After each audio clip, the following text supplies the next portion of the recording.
Hi beautiful souls, welcome to my channel Elle's Temple. My name is Elle, I'm a goddess guide and intuitive tarot reader. Welcome back if you're a returning viewer, welcome if you're new to my channel. I'm so happy to have all you guys here. I hope you're all doing well wherever you are in the world. So today's reading is going to be a very special reading for Imbolc, and it's all about what dreams and intentions are you sowing the seeds for. So this is a very special reading because the Imbolc reading was the very first reading I did on my channel a year ago. I can't believe it. So my channel is 1 year old today. I think I actually set it up on like the 31st of January, but my first reading I think was like the 2nd or 3rd of Feb for Imbolc. So yes, it's my very first year's birthday for the channel. So as part of the birthday, my channel's birthday, I am going to be offering a very special giveaway. So to go into the draw to win a 20-minute free reading, a video reading, which I will record and send out a link, a private link, and you can watch that reading in your own time. And then you can email me with any questions if you have anything after. But essentially, the way to enter the giveaway is to comment on this video. You get 1 entry per comment. So if you write multiple comments, it won't enter you multiple times. But I'm also going to be posting a few more videos over the next couple of weeks. So I'll close the drawdown in a few weeks' time and then do an announcement on my community tab. And also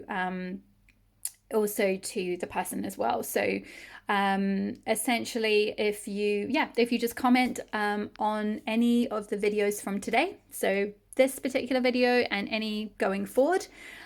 Certainly if you want to comment on any of the older ones, that's always helpful for my channel. And I just want to do this giveaway as a bit of a thank you to you guys, to thank you so much for your support over the past year. I'm so grateful for all of you, especially for you sticking with me, even though I had a 2-month break last year because of my bad health.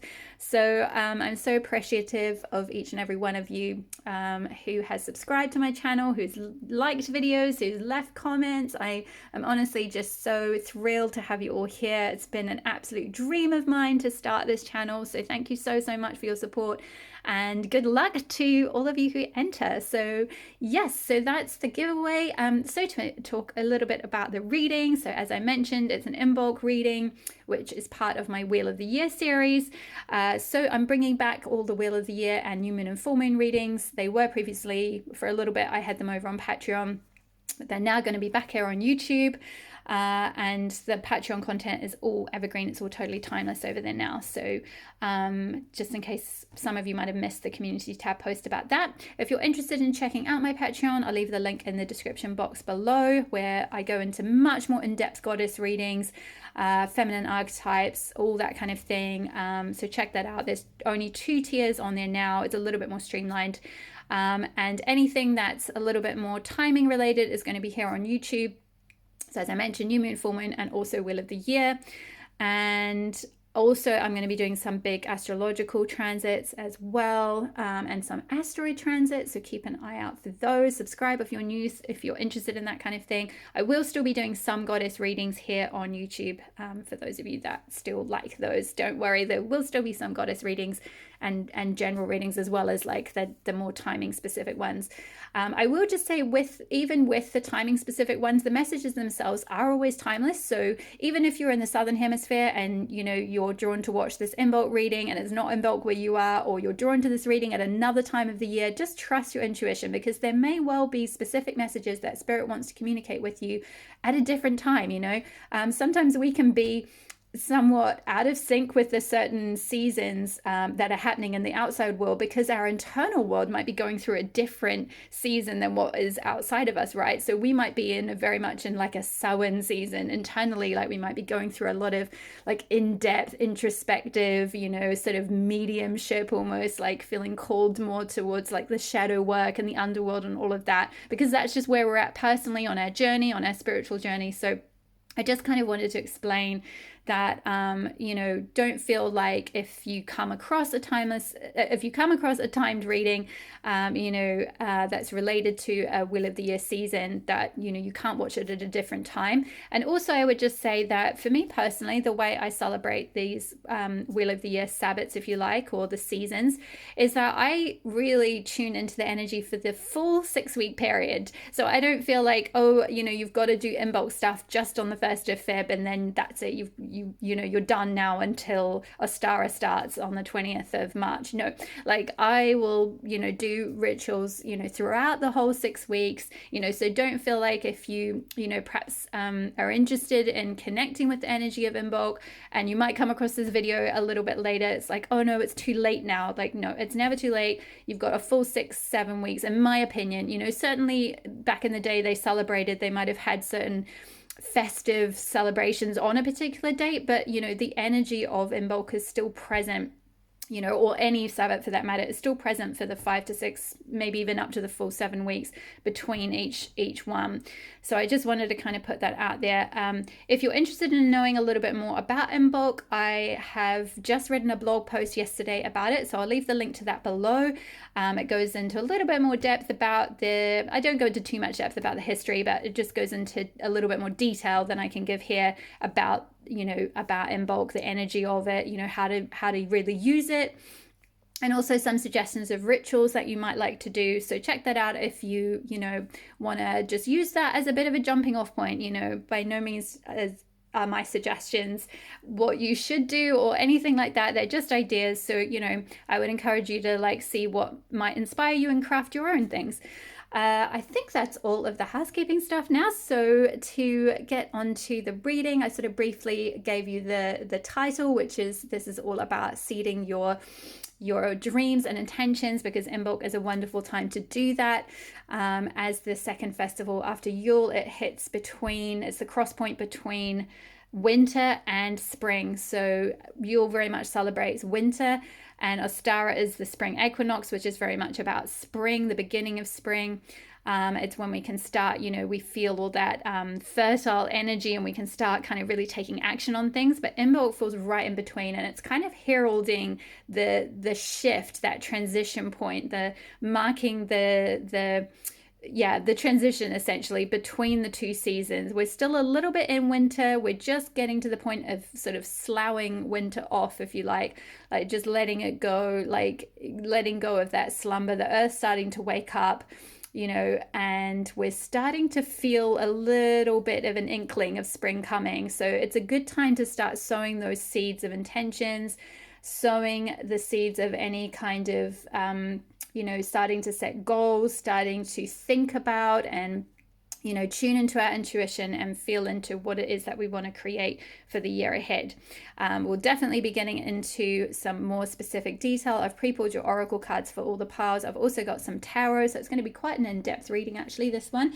And at the end, I'm going to finish with some self-care cards for this, some suggestions of some specific self-care that you can do to support yourself through the Imbolc period. So if that sounds like something you'd be interested in, let's get into introducing the piles. So we've got for pile number 1, Snowdrops, which is card number 39. If you're drawn to this card, you will be pile number 1. Okay, don't worry too much about the wording underneath each one. I encourage you to use your intuition and see which energy of each pile is drawing you in. Pile number 2 is Self Ceremony, card number 37. These cards are from the Seasons of the Witch Imbolc deck. So I always leave the list of the decks I use in the description box if you're interested in any of them. So that is pile number 2. And pile number 3 is this cute little house mouse, card number 27. I love this card. Okay, so timestamps will be below as always. If you are drawn to more than one pile, it may be that there are messages across the different piles that you need to draw on to create your reading today, as always. So trust your intuition. If you're drawn to more than one, it may be that you just need to create your own reading from a couple of different messages across the piles. Okay, my loves, I will see you in your reading. Hi, beautiful souls. If you chose the Snowdrops card number 39, this will be your reading. Okay, so straight off the bat, pile number 1, this energy is so lovely. I love snowdrops. I've actually got a few here from my garden. So snowdrops for me are just absolutely, they herald the very start of spring, or they are like this little friendly, bubbly, cute reminder from the earth that she's not fully asleep, that she's waking up, that spring is coming, that all is going to be okay. We're going to see new life. We're going to see regeneration. We're going to see renewal, that everything is going to come back to life, and everything that, you know, feels like it might have gone dead, or might just, like, if things feel like they've gone very stagnant, or you feel like you can't see anything happening, and it just feels like, what is going on? Like, why is nothing kind of happening in my life, or why are none of these manifestations happening, or whatever it might be? I feel like snowdrops is a little, it's just like a little nudge from the universe to say, don't worry, things are waking back up again. Like, it's just a timing thing. Like, things are definitely still growing. There is still life. There is still renewal. Even though it seems like everything's asleep, you can see in this picture, like, her eyes are closed. So it looks like there's this kind of slumber energy, but it's like there's still light. We've got this little candle here, you know, so it's like the light is still there, but sometimes you just might not be able to see it on the outside, but it is still there, and things are still growing.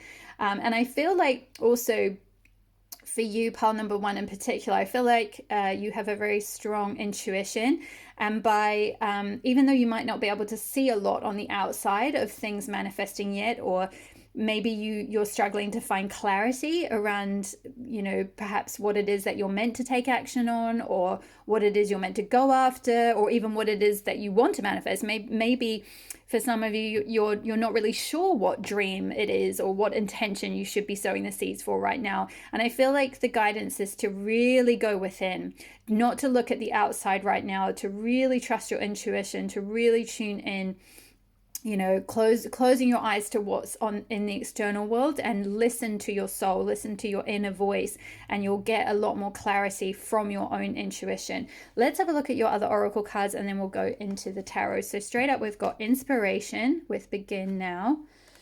Okay, this is Goddess Bridget appearing on this card, which she is basically the main goddess for the festival of Imbolc. So it's beautiful to have this card. And then we have Lioness with courage, love it. And then we've got Nettle with action, card number 21. Okay, we've got another Imbolc card, which is Bridget's Doll, card number 11. Thread by thread I weave my desires, working as one with the source of creative power. Love that. And finally, we have Psyche, card number 27. Whoops, just realized that I'm not supposed to have, sorry, this is not me, this is YouTube, so I apologize. So Psyche, connaissance venant du troisième, I think I've probably butchered that, intuition. Apologies for my terrible French pronunciation, but essentially that means knowledge from your third eye and intuition, like gaining knowledge through your intuition, which is exactly what I was just talking about, which I picked up intuitively anyway from looking at this card. So there's something that I feel like you have an inner knowing really already of what it is that you are meant to be sowing the seeds for, what dreams and intentions you could be sowing the seeds for right now. You really do know what that is. Some of you will be a little bit clearer on that than others, depending on where you are with your intuition. But yeah, I feel like it's all within you. Everything that you need to start taking action on, everything that you're being called to begin, everything that you're being asked to create. I feel I'm picking up quite a strong creative energy from this pile. You'll have to comment below if you feel comfortable sharing that is. If you are creating something, if you are some sort of a you know, and we're all creative in different ways, right? But I'm sort of picking up somewhat of an artist vibe or creative vibe, like maybe some of you know, paint or sew, or you know, you make things or something like that. I'm just kind of feeling this from this Bridget's Doll card in particular. With thread by thread I weave my desires, working as one with a source of creative power. So I feel like you do have a lot of creative energy within you. You do have a lot of creative power within you. We've got, you know, the goddess Bridget represented here as well, and there's a lot of like orange and fiery energy, which is linked with the sacral chakra, which is all about creativity and expressing your creativity and feeling really like tapped into that creative power. So there's something that I feel like you're intuitively being pulled to create, but if you're not really sure what that is, it's time to kind of like clear out any noise from the outside, or certainly any trying to figure it out by perhaps asking other people or anything like that, and really go within, like maybe meditate, or take some time out, maybe even do something like yoga nidra, or even just go for a walking meditation or something, maybe going out into nature in the woods or something like that could be, as pictured on this card, could be very helpful for you to just clear your mind, clear the logical brain or the monkey brain or whatever, clear the ego out as well, or just, it's not about really stopping those things, because those, monkey brain will just kind of always be there, right? Even if you're in meditation, it's just learning to like quieten it a little bit for a minute so you can hear your intuition, you can hear, you can tune into your third eye, and that knowledge, as it says with the Psyche card here, that knowledge is there, it's coming.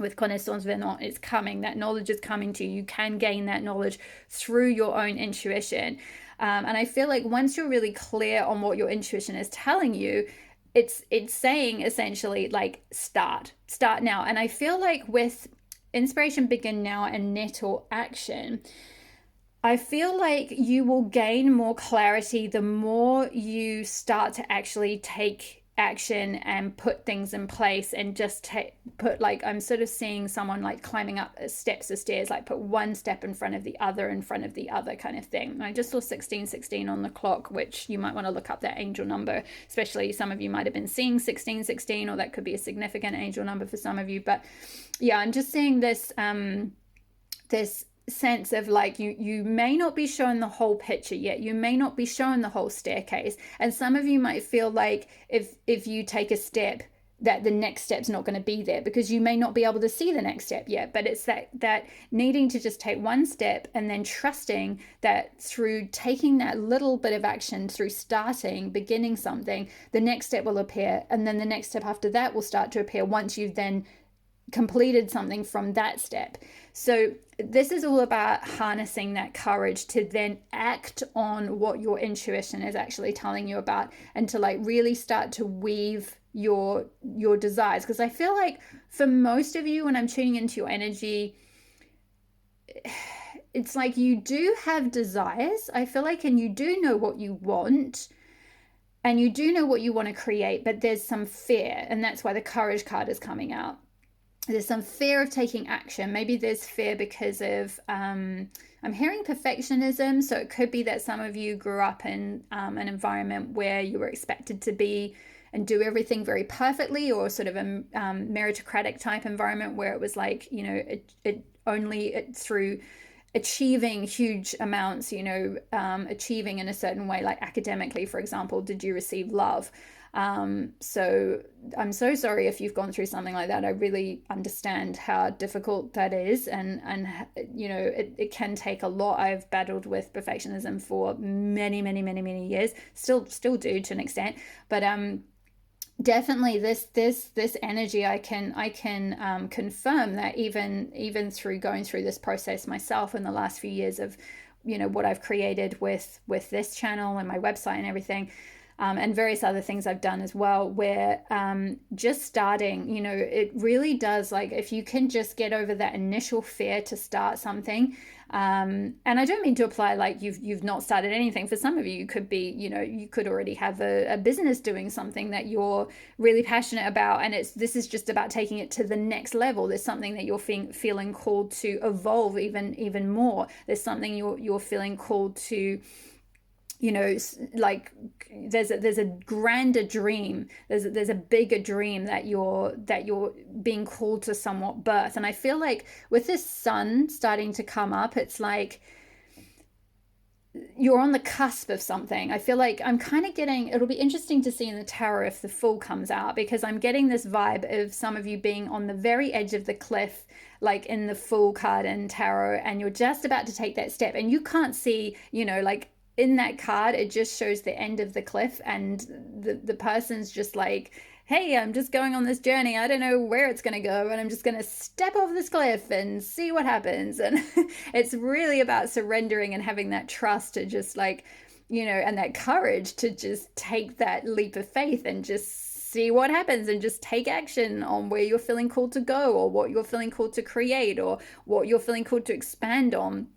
And really trust your intuition and what your intuition is guiding you to do. I feel like whatever you're feeling pulled intuitively to do, you can't go wrong. Like, your intuition is there for a reason. If it keeps giving you little nudges, or it keeps like being like, hey, pal one, like, what about this direction? And your logical brain might be able to come up with 25 million reasons why you shouldn't go in that direction. But like, if the intuition keeps nudging you, keeps pulling you, and the more you take time out to, like I said, like meditate or go into nature or clear your mind and tune into that intuition, it will be very clear for you. It will be very loud, or it'll be a lot louder anyway. And you'll have a little bit more clarity about what to take action on next, because there's something here that you're definitely being called to start, and something you're being called to take action on. And I feel like it is quite a big thing, because with courage here, like, I don't feel like this is a small project. I mean, it might be for some of you, it might start small and then it might get bigger. But I feel like the reason courage is coming out is because there's a lot of fear of starting it, because this isn't a small thing. This is something quite big, like, possibly starting a business, possibly like,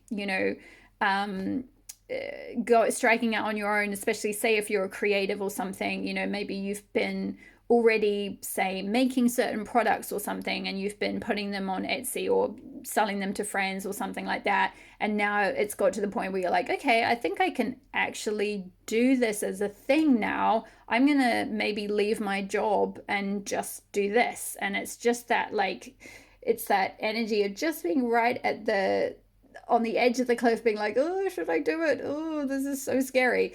And that's why this courage card is coming out. It's like, you've got to face, the way the figure here, the goddess here is facing the lion. It's like you've got to really face your fears and look them in the face. It's kind of, I'm getting like the Feel the Fear and Do It Anyway, that book. It's like you will always have, to a certain extent, there will always be an element of fear. It doesn't go away. It doesn't matter whatever level you get to, if you're really growing and expanding, like, there will always be fear there.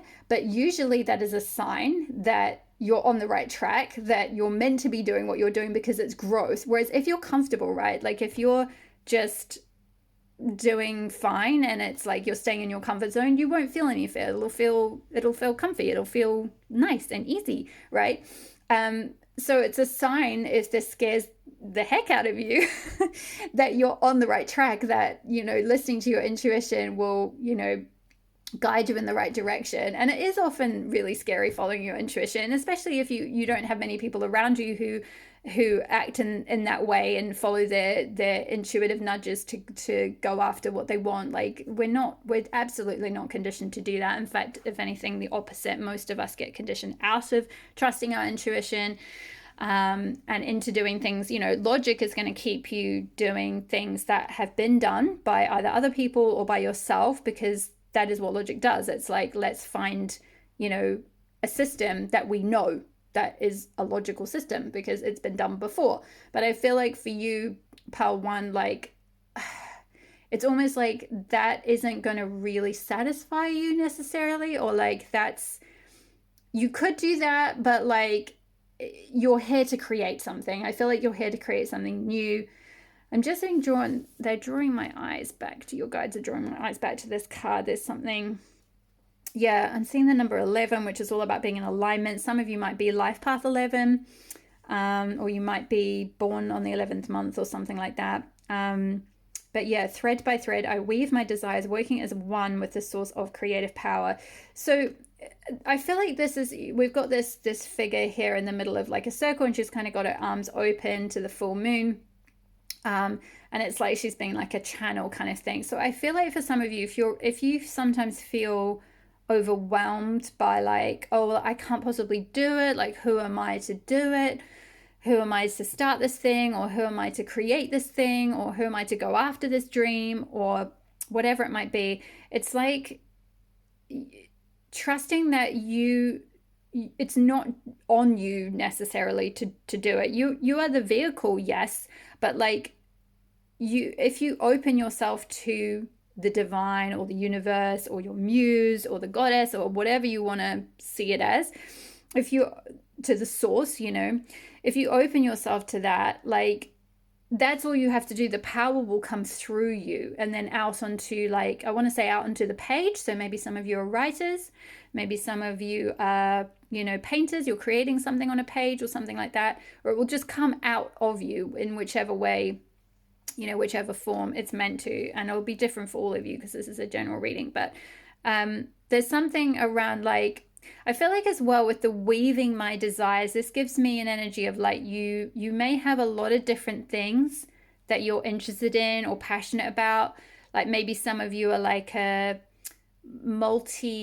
like I'm kind of seeing like, I'm not quite sure what the phrase is. It's like an artist who uses lots of different tools or something. There's probably a word for that, but I don't do art, so I'm not sure exactly what that is. But, you know, or like you're a multi-passionate creative, or you have lots of interests or lots of inspiration, you know, and we've got the word inspiration here as well. You have lots of inspiration. You glean lots of inspiration from all these different sources, and then you like weave them together to create something really beautiful, whatever that is, whether it's a book, whether it's photography, whether it's art, whether it's something that you make and you sell, whether it's just within yourself and it's the intuitive wisdom that you get that you then, you know, pass on to others in some way or something. But there's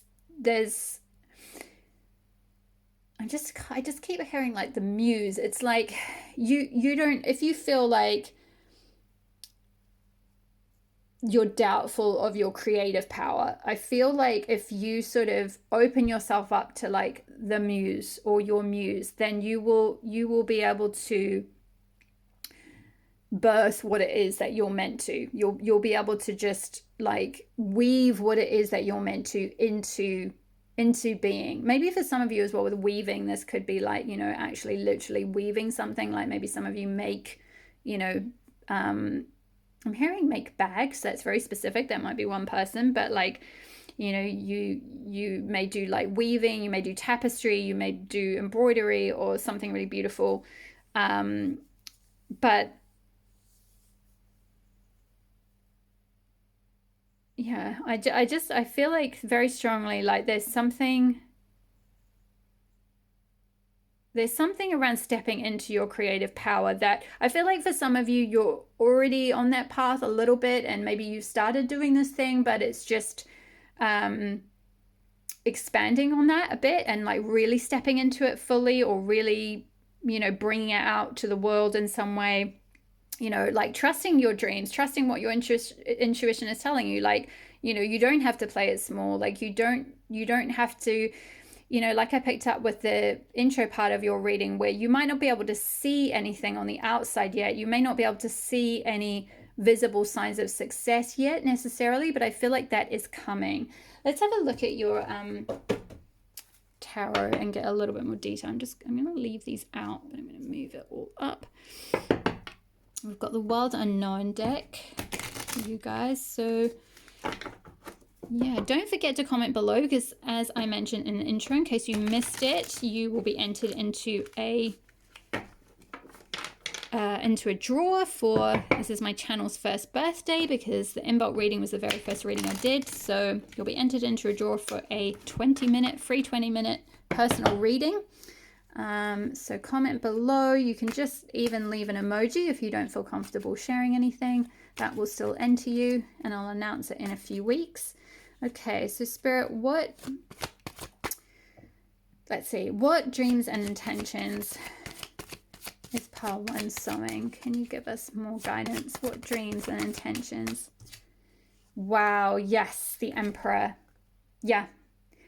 there's something you're planting that with this huge tree here that's like a long-term thing. You know, this is like, I mean, I don't know my trees, but maybe it's like something like an oak tree or something. It's very sturdy, it's very tall, you know, it's there for a long time. It's not a little tiny wee, you know, tree that's going to blow over in the wind. Like this is a big ass tree. And the emperor is all about, you know, stepping into your power. It can mean being about starting a business, you know, because it's like kind of having that empire, if you like running an empire, like being the leader, you know, heading something up. It doesn't necessarily need to be like managing lots of people if that's not something you want to do. It doesn't have to mean that, but it's just really stepping into your power in some way. So, you know, leading on a creative project, you know, leading in like starting your own business, you know, leading at work, stepping into a high level role. There's something, and I feel like it's something pretty big because with the Emperor here, you know, this is a major arcana card. So this is, you know, potentially a once in a lifetime thing or a pretty big life thing that you're stepping into. You know, I feel like you want to have say over your life. You want to have a say over the work that you do and that you put out. Maybe for some of you, you have been doing this creative work, but for another organization, like you are, say, a designer or something, and you've been doing it for, you know, say a commercial company or something, a corporate company, and you're like, you know, I love designing, but I don't really want to work for them anymore. Like, I want to do my own stuff. I want to start like making stuff for my own clients, and that is that emperor energy. Is like, you know, no, I run the ship, you know, I do the things the way I want to do them. It's having that sovereignty. So I feel like there's a call to step into your power big time, and it is going to require a lot of courage for sure, because I don't think this is a small thing. I don't think this is, you know, it may be starting a side hustle or something, or a business alongside doing a day job for a while until you can, you know, switch over. But I feel like this is quite a big, like, this inspiration you're getting, and this, like, you know, these desires that you have, that if you really tune in and trust your intuition on these desires and start to follow them, it's like these are quite big things. So what's holding pile one back from stepping into this? Let's see. Justice. Interesting. I'm hearing contract. So maybe some of you are like waiting on a contract or something like that. Maybe it's like you've started creating something, but like you don't have the right contract to deliver it to people or to put it out on the market or something like that. Like there's something that you're waiting on, which could be in the external world. Interesting.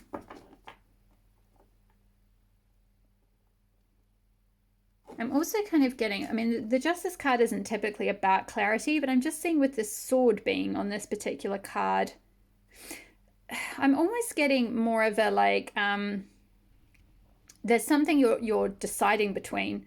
It's like these are two different options, like, and you're trying to, like, with this sword here, this reminds me of like the Ace of Swords, which is all about clarity and making a decision about something. And maybe for some of you, it's like you've been offered a certain contract at work or something like that, and you're trying to decide whether to sign it and keep going with the position you're in, or to leave and do your own thing or something like that. It's like there's two options you're trying to figure out. You're trying to weigh up two different things, and it has something, for some of you, I feel like it could have something to do with a work contract, or or it could have to do with like a contract related to the creative work that you want to put out in some way, and you're kind of like trying to decide. Maybe some of you are trying to pick a contract, like say for example, if you're you know, like a singer or something, and you're you know, a songwriter or something, and it's like you're trying to decide or weigh up different contracts with like whether you release your work through, I can't even remember any names of any like producing studios right now, but like you know, a certain label, right? Like a certain big music label. So for some of you, that's what's holding you back it's something to do with like this getting clarity and making a decision and really going forward. And I feel like with it being next to the Emperor and it feeling linked to be this sort of Emperor energy, it could have something to do with like going into business for yourself, like, you know, getting all the self-employment contracts sorted out, like the, you know, getting registered as self-employed for tax reasons, you know, all that kind of stuff, like all the paperwork. Because, you know, justice can be to do with like the legal system. So it could be, that could be what's holding you back, you know, because I did ask what is holding pile one back. It could be like, I do want to go into business for myself. I do want to be this emperor in my life. I do want to have a say over what I create and when and for who. But like, oh, it's such a headache to deal with all the legal administrative side. Like, I don't want to have to deal with like all this registration stuff. I don't want to have to deal with the legal side. I don't want to have to deal with the like legalities behind stuff. Like, you know, say for example, you're going into some sort of a like holistic healing thing, and you're guiding people, and some of the wisdom that you're giving people is sort of, you know, it could be like you're worried about the legality of like, well, it's not medical and I'm not a doctor, so like how much can I say, or something like that, you know. So there could be some concerns around the legal side. And I feel like it's interesting, it's come out right under the courage card. I feel like there's something you need to face. There's something you need to face that is related to like justice, or like making a decision on something. Maybe even like, you know, with a sword being here, the sword can sometimes speak of like cutting something out. Like, what is it that you need to cut out in order to go forward with something? And I feel like for some of you, you're maybe juggling or feeling pulled between two different paths. This could look like, you know, feeling called between sort of a job and, you know, a hobby, or a job and a side business, or a creative project or something. Could be something to do with that. What does Pearl 1 need to know about going forward with these dreams and intentions? What does Pearl 1? Okay. Mother of Pentacles. Beautiful. Yeah, stepping into this like Queen of Pentacles energy, I feel like is what you're being called to embrace. And I feel like you have this within you already. You have this energy there, but it's just really like owning it. I feel like you have the ability to, you know, Mother of Pentacles or Queen of Pentacles energy is very like grounded, stable, secure, nurturing. You know, we've even got the deer looking after little baby deer.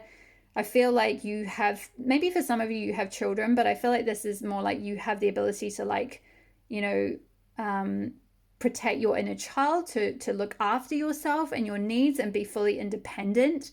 So maybe for some of you, if you're trying to decide between two different options, you know, it's like you can stand on your own feet. You can be stable on your own. You can support yourself. I feel like it might take a little bit of time, but I feel like it can come. And obviously, like, I'm not recommending here to do anything drastic or put yourself in any kind of financial like stress or anything. But like, if you can work out how to do it, you know, where maybe you have to juggle a little bit for a wee bit until you get to a position where you're strong enough to let, I feel like it's kind of like let the black cat go kind of thing, so you can focus on your creative work or something like that. It's like you can be very successful. You know, having the Queen of Pentacles come out in a reading like this is basically saying like you will be able to create the financial abundance and stability and security, because Pentacles is all to do with, you know, money, finances, income, financial support,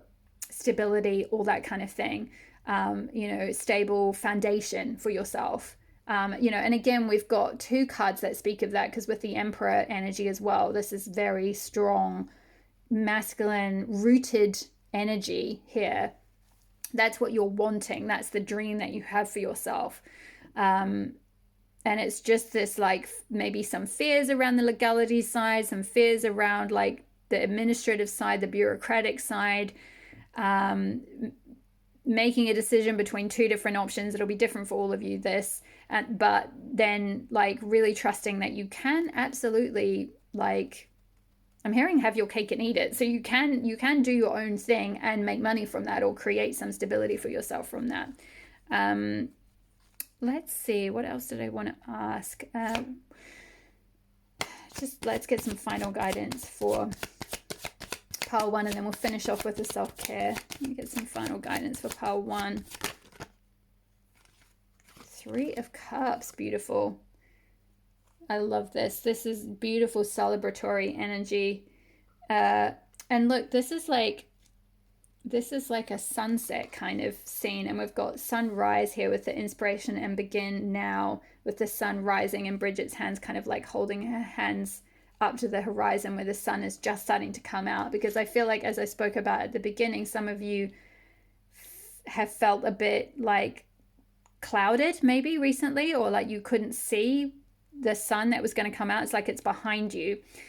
And then with this 3 of Cups energy, it's like, you know, beautiful, like warm colors. It's like sunset kind of energy. Like it's all very, like, it's so different to this one. Like this is quite sort of dark. It's like quite gray. It's like you know, it's maybe been difficult to see what you should do. It's been difficult to get clarity about a decision you've needed to make. It's been difficult to see how something might pan out. It's been difficult to see how you can really like create this empire for yourself, if that's what you're wanting to do, or create this, you know, step into your creative power. But I feel like you are going to get there. You can embrace this Queen of Pentacles energy, and you can have, with 3 of Cups, this is about like celebrating, you know, collaborating, like being with friends and family and having a good time and enjoying yourself, and like just, yeah, having a good life. I feel like is kind of what's coming through here. You know, I feel like with it's almost like I'm kind of seeing you as this little bird here, and it's like you're gonna attract either customers or followers or people, community, whatever it is that you're creating here, you know, clients, whatever it may be. You're on your little perch, and like people are going to come to you. They're going to be drawn to you or your work or whatever it is you're selling or putting out there. They're going to be drawn to you, and they're going to want to come and be with you and like be around your energy. So I'm intrigued, pile number 1, what it is that you're feeling called to create here. This could be, you know, any number of things. Like I picked up on, it could be something, yeah, that you're kind of weaving and physically creating. For some of you, it could be like a business you're starting. For some of you, it could be, you know, being some sort of a guide, like actually using your intuition for other people. And that could be quite, you know, that can be quite daunting as well. You need a lot of courage sometimes to, you know, really go down that path and like really, you know, do something that's a lot more intuitive based than say a like really logical linear path. You know, and also, you know, feel really confident in your own intuition that, you know, you can actually give intuitive guidance to other people. So it could be something around that. But yeah, I'm really intrigued to know what it is you're kind of feeling called to create. But I feel like that is all the messages from the Oracle and Tarot. Let's finish up with the self-care. Spirit, can we get a sacred self-care card? Woo. Whoa, okay, we got sex. So I feel like this is the, you know, you could take that literally, certainly. But I feel like this is kind of that sacral energy coming through, that like creative energy. And also this can speak of like, you know, idea sex, right? This can speak of like energies kind of melding together, you know, drawing on different things and like creating something new. It was like what I was speaking about with the thread by thread, I weave my desires. So it's like weaving different things and melding them together and seeing what you could create out of that, like being quite creative around what it is that you're making. So, you know, you can read it either way. I'm also seeing 4-4, and 4s are all about foundations, again linked with the Emperor card, which is card number 4 in tarot as well. So you know, setting that stable foundation for yourself, but also for some of you for self-care, if you've got a partner, or you know, you that's something you want to experience with. I feel like maybe there's something around waking up your sacral chakra, like really sort of tapping into your Kundalini energy, waking up that Kundalini energy, getting it going is going to help you like harness that creative power and really use it. So let's see if there's any. Whoa, that one, I think that one wanted to come out. Rest. So making sure you're getting decent rest as well. Especially, yeah, because with, you may want to, if you're interested, to have a look at the post that I wrote, the blog post that I wrote about Imbolc on my blog. I do talk about how, you know, using this Imbolc season to really seed those dreams and intentions and desires and like really tune into all of that. And because we're still on that bridge between winter and spring, we don't kind of have all the sun energy or that yang energy. We're not quite in that part of the year yet. That starts from the equinox, when the nights get shorter and the days start to get longer, the spring equinox, which is not until the 20th of March. So in the meantime, making sure you're still getting adequate rest, because we're still in this period of like just coming out of winter, you know, and just using it to kind of start sowing the seeds of intentions. Maybe start doing a little bit of planning. Like maybe if there are some legal things you need to look into, for example, to register yourself as a business or an entrepreneur or a, you know, sole trader or whatever it might need to be. You know, it's just doing a little bit, carve out a little bit of time to do a little bit of planning, do a little bit of research, you know, just that sort of aspect of it. It's not necessarily needing to go out there and like jump into it necessarily just yet. It's like kind of making sure that you're still getting adequate rest, because I feel like things are going to take off pretty soon for you, pile number one, if you do start taking action on this goal, this dream. So making sure that you're harnessing your energy now so that you do have the energy for this project when it starts to grow, and for all these clients that are going to start being really drawn to you. So let's get one more. Let me get a final self-care card for pile number one. Oopsie, get a final self-care. Oh, we got two. Sweet treat and drink tea. Beautiful. Very simple ones. So yeah, making sure you're getting enough rest, maybe doing some baking or something over this next period. Maybe for some of you, baking or food or nutrition or something related to that is what you're being called to go into. That could just be for a few of you. Maybe some of you are like a holistic chef or something along those lines. Or you're like a dessert chef or something like that. Or a cake maker, or, you know, cake decorator or something. So that could be, you know, that could be something that you could be playing with a little bit. Maybe, you know, you might get into your creativity through doing some baking and through doing some like cooking and playing with different ingredients. Like even if that isn't what you do, that might just be something that might just start to awaken your creativity a little bit, like by baking yourself something or cooking something or whatever. It might just wake up that creative energy. And then with drink tea, I feel like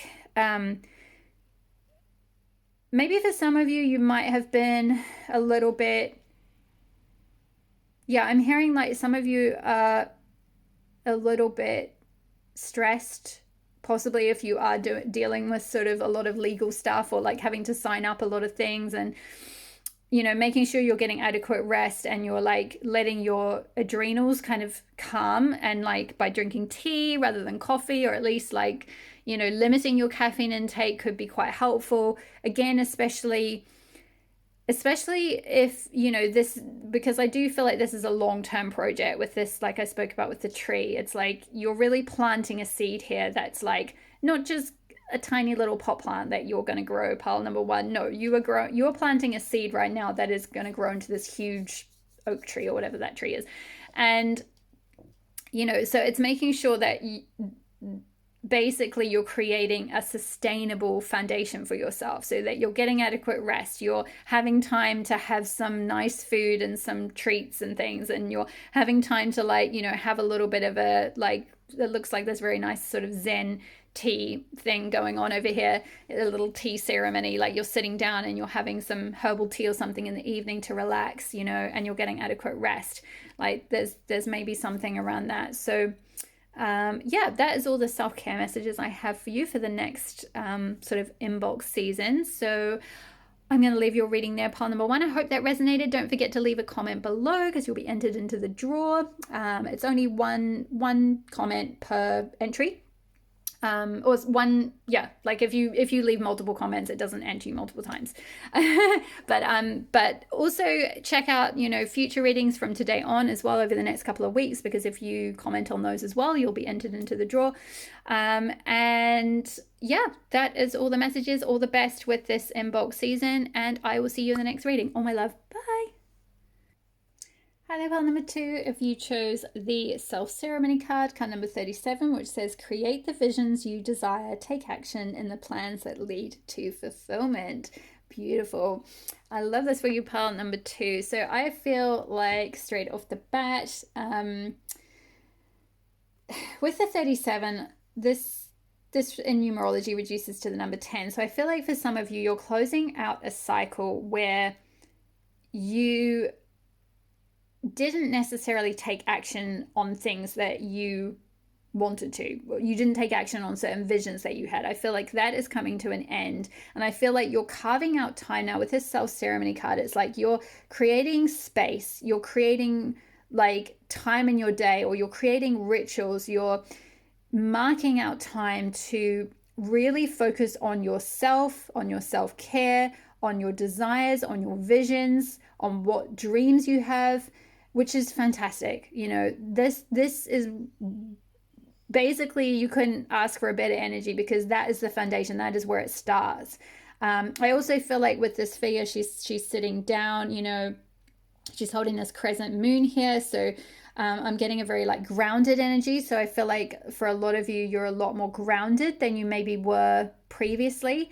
So maybe before, like I'm seeing, it's interesting, there's all these birds flying around her head here. So maybe for some of you, you might have a lot of ideas. You might be someone who has like a lot of Vata energy or a lot of creative energy. It's like, you know, the birds are always kind of swimming around in your head, or the bees, you know, there's always like buzzing or like ideas, little like, oh, I've got to do this, I've got to do that, kind of thing going on. And I feel like you're closing out a cycle where you just had a lot of that churn, a lot of that like idea churn happen, or a lot of sort of different visions. You know, it could be like each one of these birds is like, oh, maybe I want to do that, but maybe I want to do that, but I could also do that, but like, what about this over here? And like kind of, you know, sometimes that energy can kind of pull you in these different directions.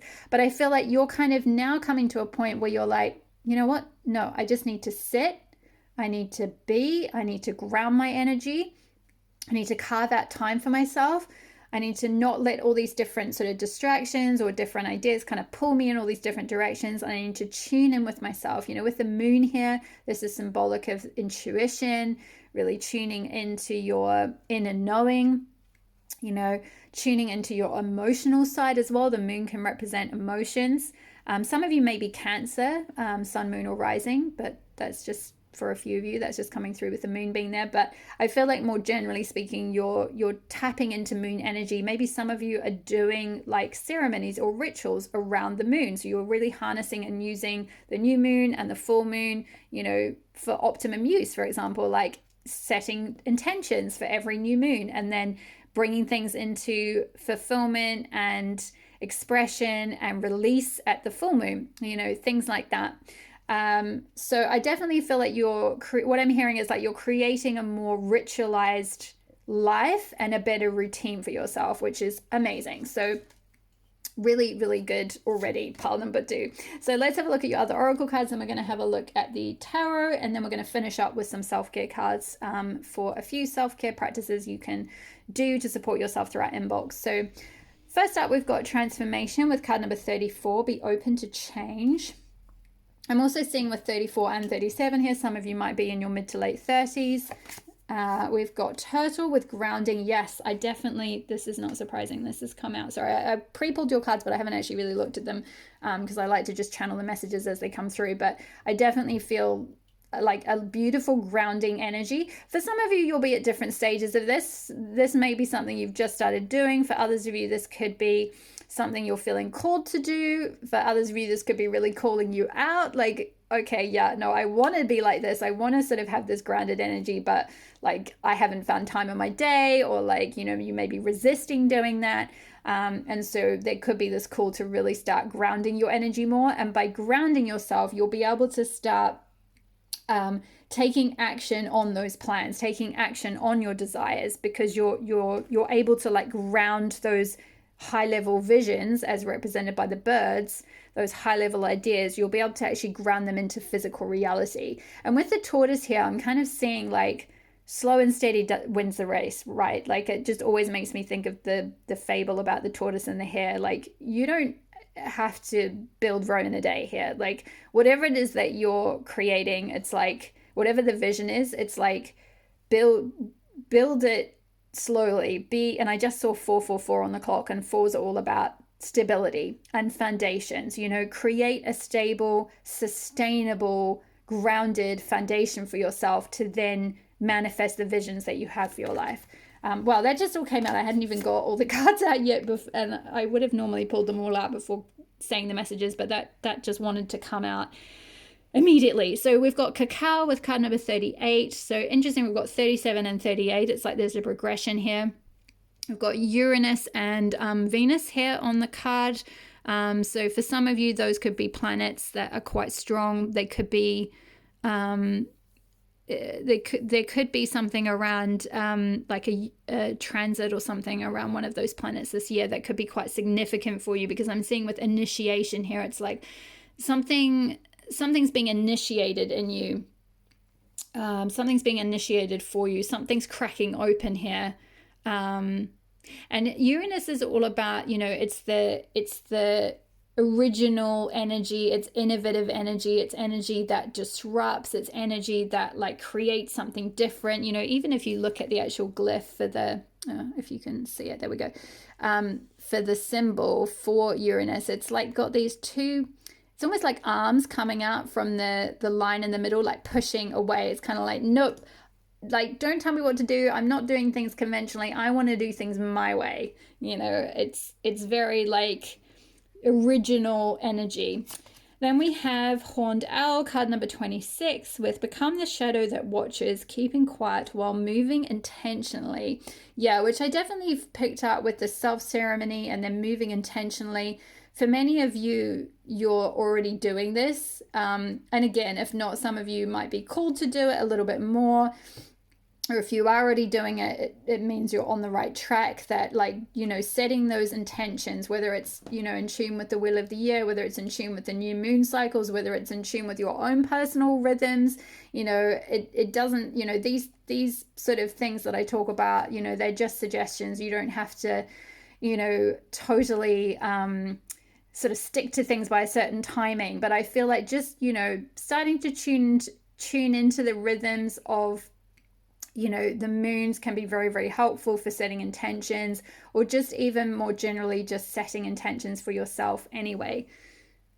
Sorry, part two, I just had a little cough there. So we have that. And then finally, we have got Artemis, independence and personal power. I love this. I'm just noticing actually how these two cards, they've both got massive golden halos around them, around the heads. This is Goddess Bridget represented in this transformation card. Actually, she's a goddess of the Celtic goddess of the flame, of the hearth, of creativity, of also she's a goddess of all these different things, like weaving, smithcraft,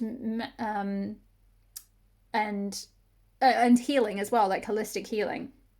So some of you might be into one of those things or all of those things, or you could be a bit like Bridget in that you have a lot of different creative ideas, which I picked up with this card with all these birds. You could have a lot of different things you're passionate about or interested in. So I also picked up definitely a bit of a multi-passionate creative energy from pile one, but sort of in a different way. But I definitely feel like with this golden kind of halo here, this golden yellow color is linked with the solar plexus, which is all about shining your light, you know, expressing yourself, feeling confident in yourself, your personal power, as it says here with the Artemis card.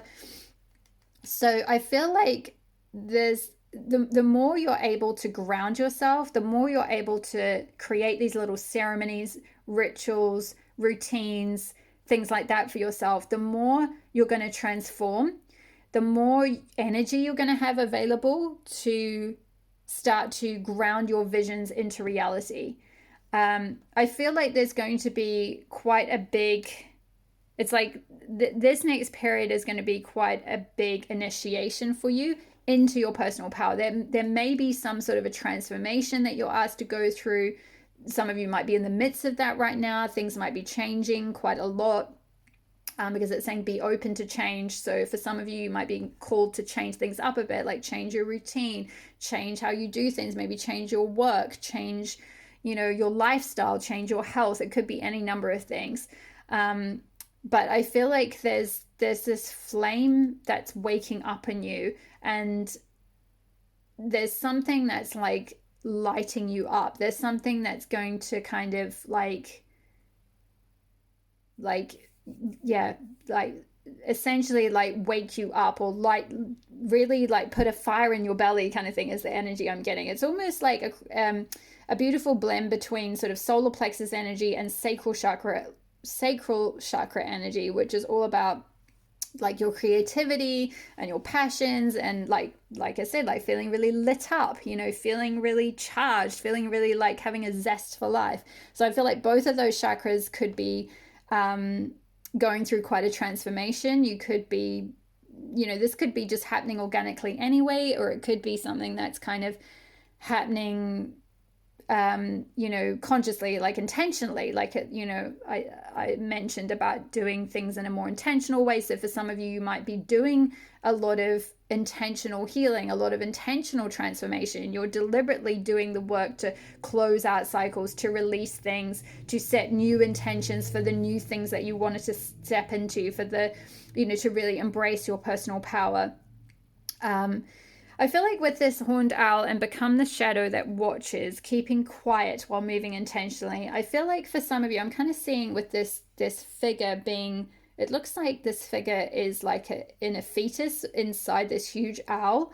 And I kind of feel like this is like a creative project or something that has been like seeded or planted within you, that I feel like you already know about. For some of you, you've already set the intention, or you've already connected with what this vision is. And it's like at the moment, it's not about kind of running around and taking huge action on that yet, because I feel like that will come and it will be birthed. But like right now, it's in this like fetal energy. It's like it's resting inside. It's in a like it's in like a womb. It's in a womb space. It's being held. And I feel like what's coming through strongly is as it mentions here, keeping quiet. Like in the same way that like when you're first pregnant, you don't necessarily talk about, and I talk about this a lot on my channel. For some reason, this comes through quite a bit. So a lot of you may be working on a lot of creative projects around like not talking about it, because you don't necessarily tell people, like everyone, when you're first pregnant. Like you usually wait until, I think it's the 3rd month or the 4th month or something, because things can happen, right? Like you want to be sure that it's gonna definitely grow and it's gonna be okay and all of that. And so I feel like there's this dream or this vision, this goal that you have, and it's in this like holding space at the moment. It's being protected. And I feel like with this huge owl here, this is like your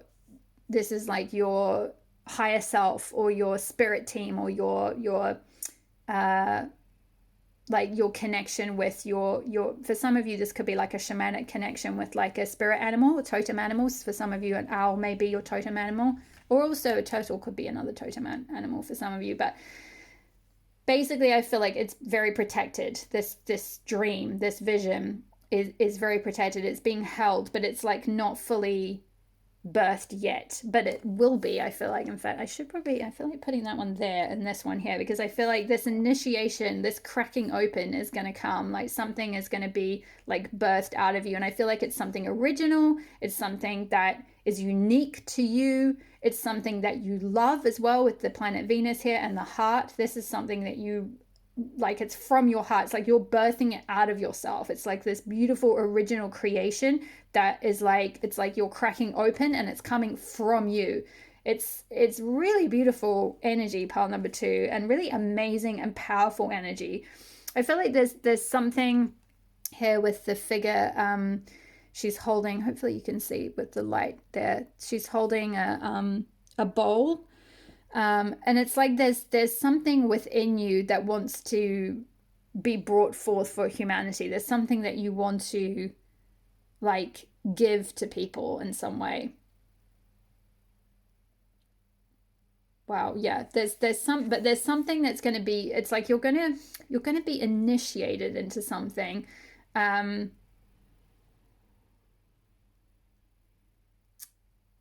yeah, it's with initiation and transformation, there's something that is like,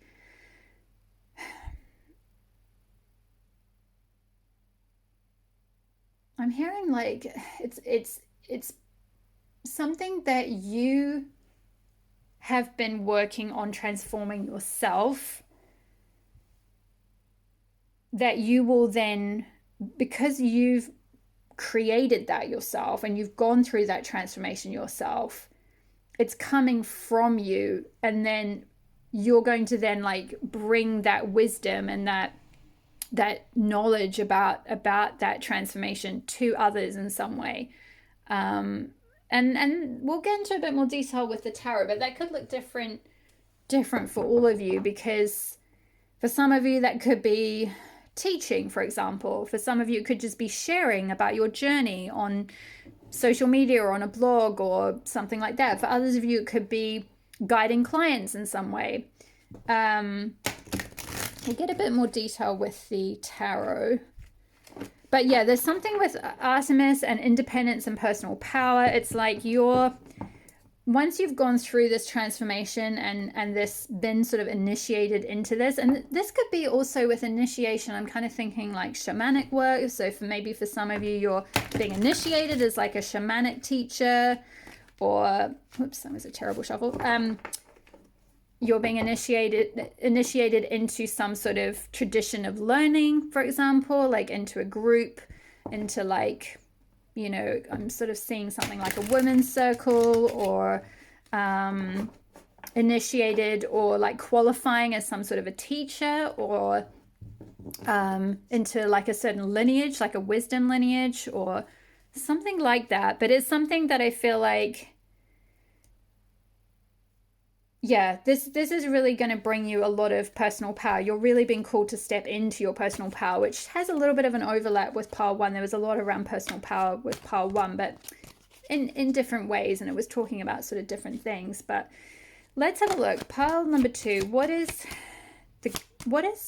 hold on, what was the first question I was going to ask? What dreams or intentions is pile 2 sowing this Imbolc? What dreams? Whoa. Temperance, beautiful, balance, and healing as well. Temperance can be to do with like healing. So, and also I'm just seeing with the number here, 14, this could be to do with, in numerology, that reduces to 5, which is about change. And we also have with transformation, be open to change. So there's something, it's like there's something you're alchemizing, I feel like, with these 2 cups and the water in between. It's like learning to go with the flow, maybe doing emotional healing or emotional transformation. Maybe some of you are doing something like, I'm also hearing some kind of like transformational therapy. So some of you might be therapists, or you might be training in a certain healing modality or therapeutic modality. Or a sort of emotional, like some sort of emotional counseling, or something like EFT, or something like rapid transformational therapy, or something along those lines. It could be something around kind of transformation, healing, could even be coaching, you know, doing coaching people to go through transformations, to transform their mindset, to embrace changes, or to you know, work with like rituals or ceremonies or whatever to, you know, transform their lives for the better, like being like a transformational coach, for example. It could be something like that.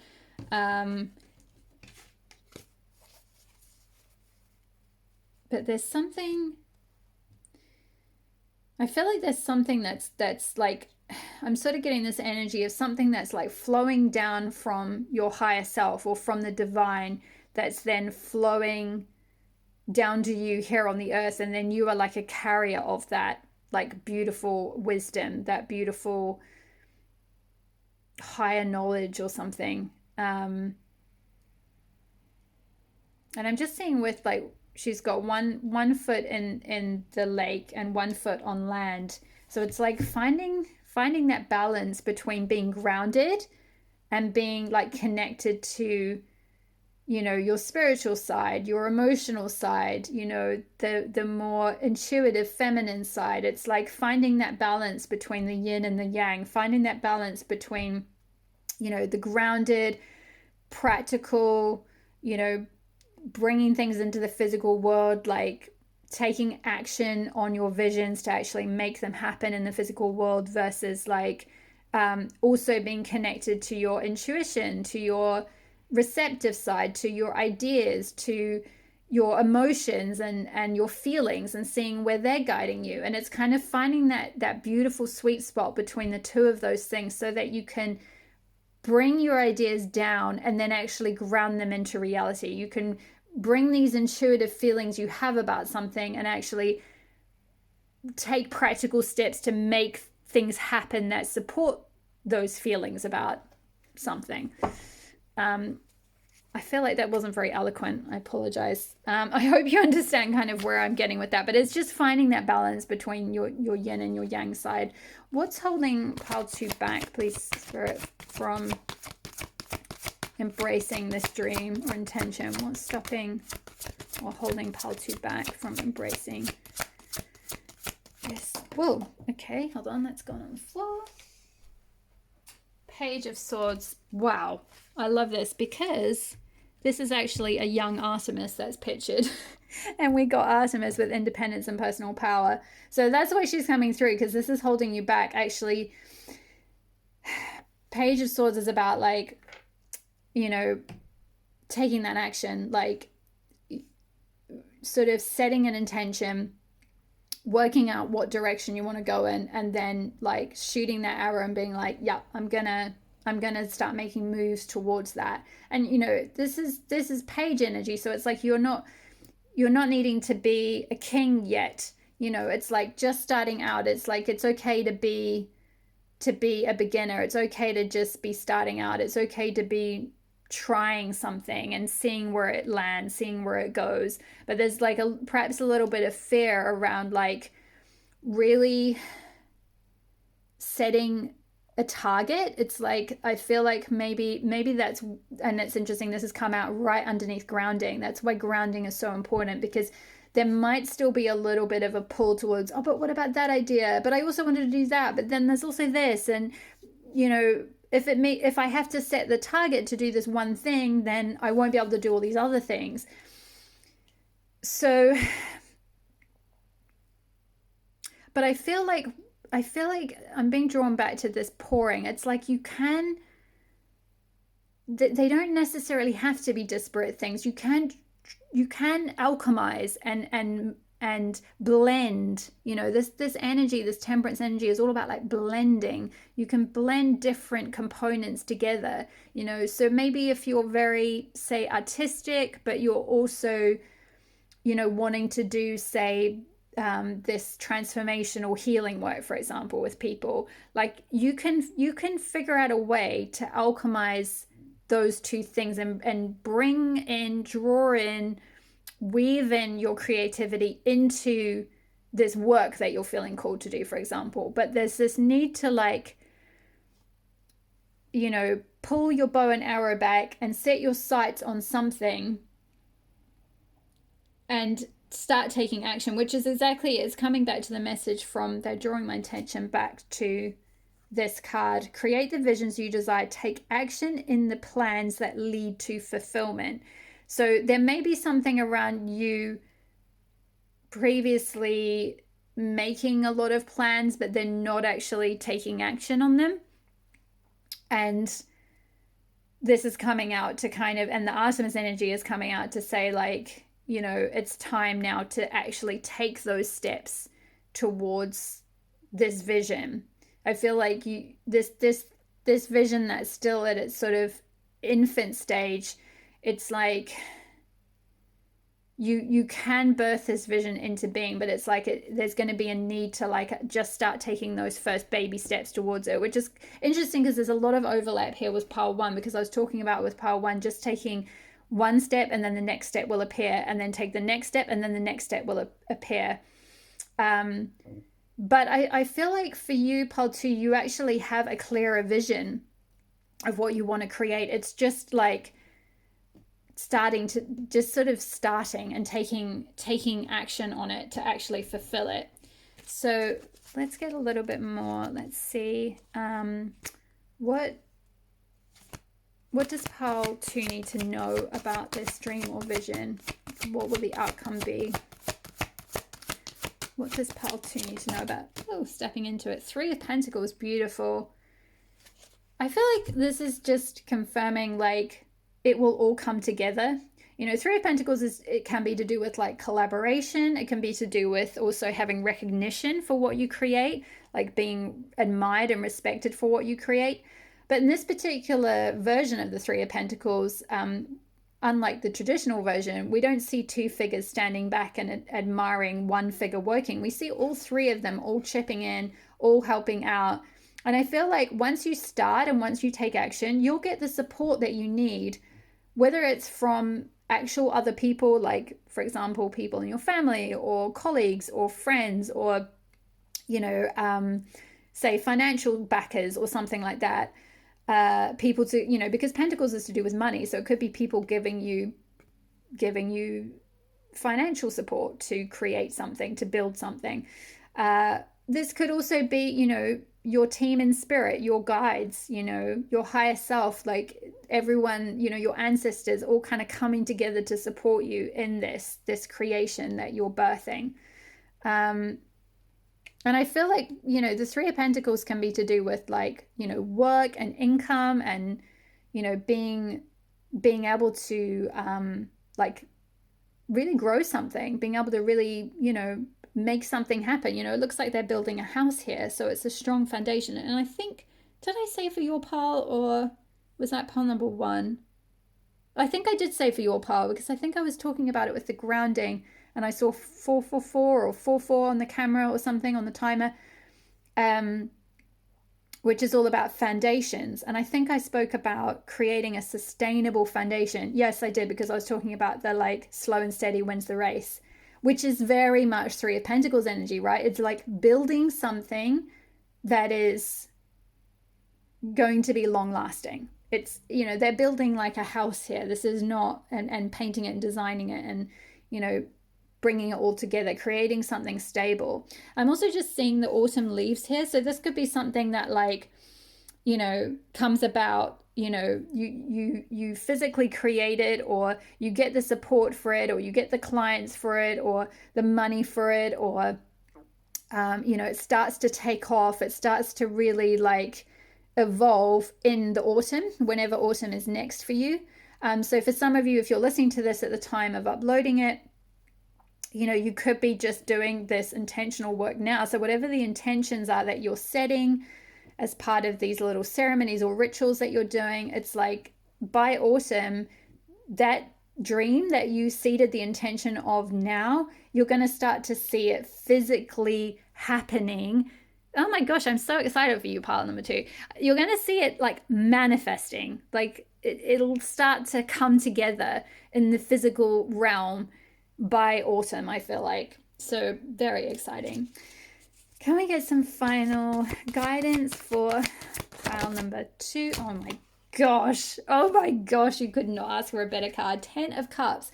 Yeah, this is like the ultimate happiness. This is, you know, you can't get a higher number card than 10 of Cups. This is total emotional fulfillment, joy, happiness, you know, just like your cup floweth over. What more can I say? It's like there's a huge rainbow here, you know. So all that hard work, all that transformational work you've gone through, all these like, you know, creating a routine, grounding yourself, you know, getting clear on your vision, you know, all the transformational work you've been doing, the initiation you've gone through, which I feel like for some of you, you know, that could be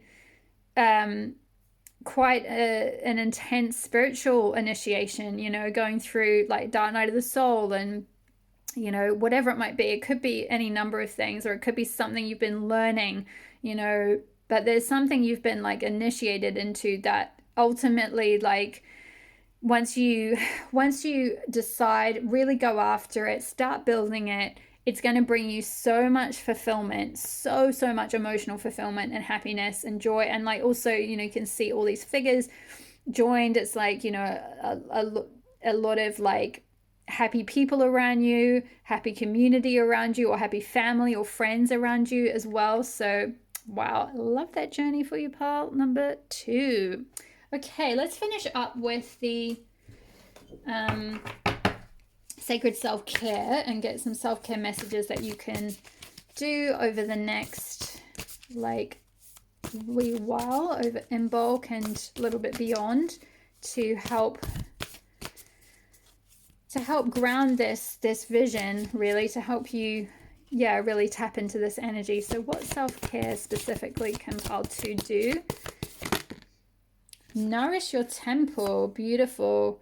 Okay, so this could be a number of different things. This could be like, speaking of actual like nourishment, like what you're eating. I'm kind of seeing her holding her gut here.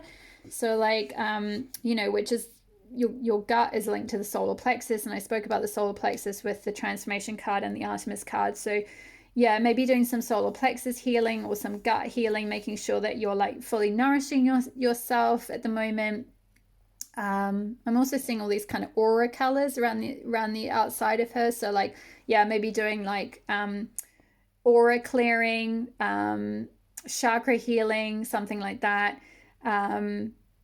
So nourishing yourself both physically in terms of like your physical body and what you're eating, as well as like energetically, like what are you surrounding yourself with. I'm also seeing all these flowers and ivy and all of that around her. So like getting out in nature, like nourishing your energy body by being out in nature could really help as well. Like treating your body as a temple, you know, like not feeding it sort of rubbishy foods, not being on social media too much, because that can really like tax your can really like affect your third eye and your energy.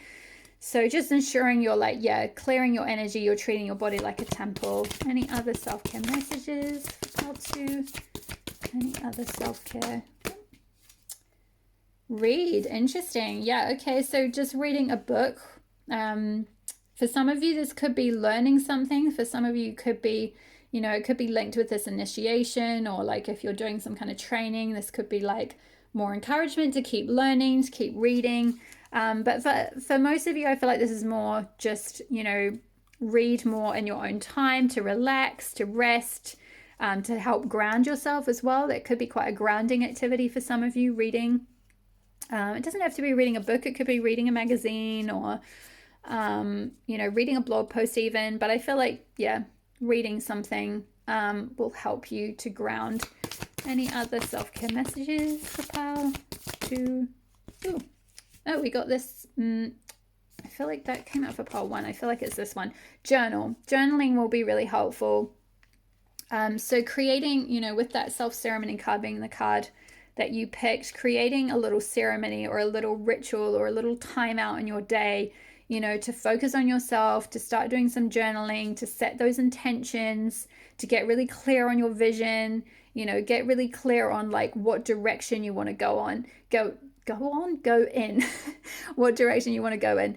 And I'm just noticing as well with this Page of Swords card, like her arrow is pointed upward towards this crescent moon, which is like, you know, go towards what your intuition and your emotions are calling you towards, are pulling you towards, you know, and aim for the sky, right? Like, you know, don't be afraid to like, what's that saying? It's a bit cheesy, but you know, don't be afraid to shoot for the moon because you'll land among the stars, you know?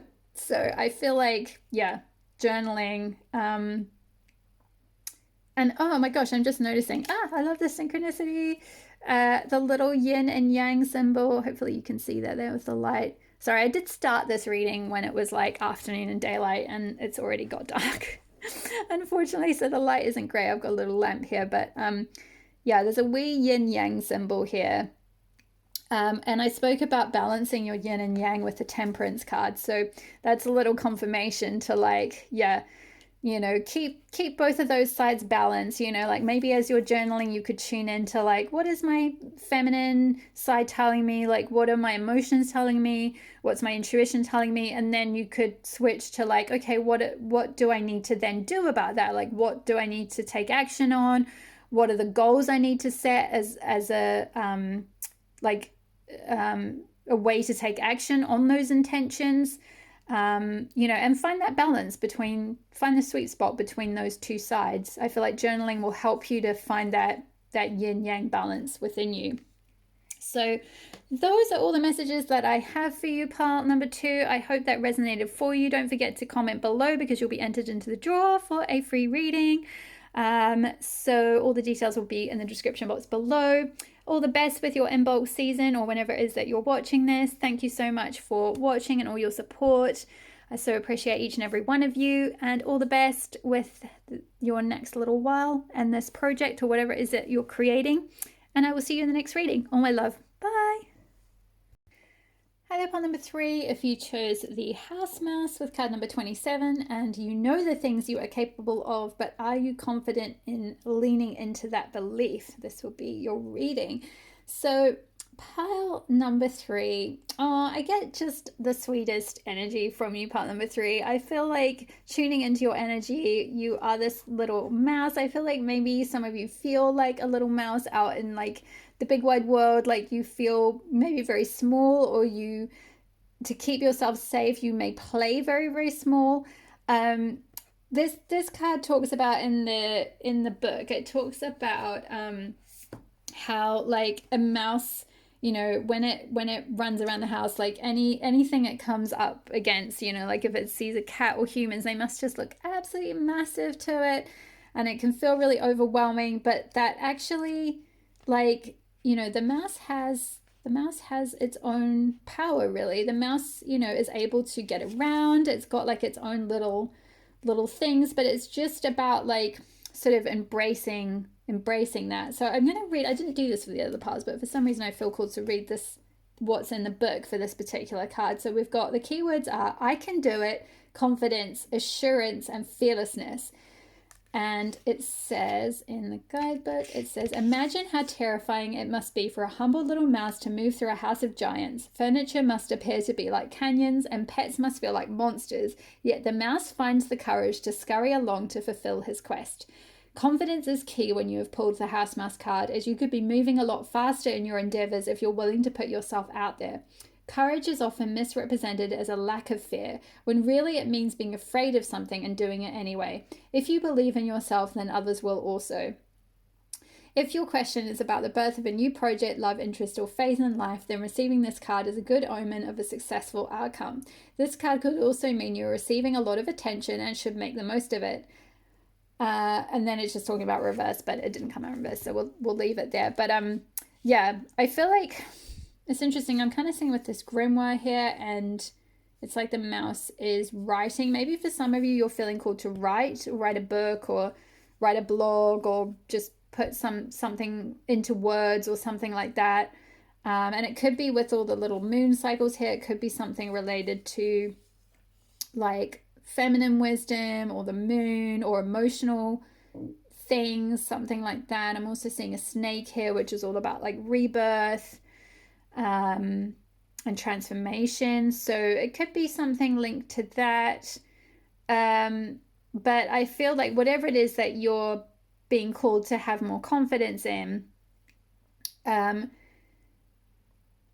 there's a strong energy coming through of knowing that you are capable of this thing that you're being called to create, whether it's a book or something else. It's like you have it in you to do this. It's like if you're feeling a desire to write a book or to do something, to go after some sort of project. It's like there's a reason that you have that passion for that. There's a reason you're feeling called to do that. It's like you are meant to follow that path. You are meant to feel the fear and do it anyway, essentially. Let's have a look at your other cards, and then we'll get into I've got tarot here, which we'll go through some tarot cards and then finish up with the self-care to see some self-care messages at the end for the rest of Imbolc. So first up, we've got Bright Future with card number 6. The darkest hour is just before the dawn. Yeah, so for some of you might have been through quite a difficult period recently where you might have been going through a bit of a dark night of the soul, or just feeling like, oh bless, I'm hearing like bereft, like feeling very like low, or just like you're not seeing any success yet, or not seeing any like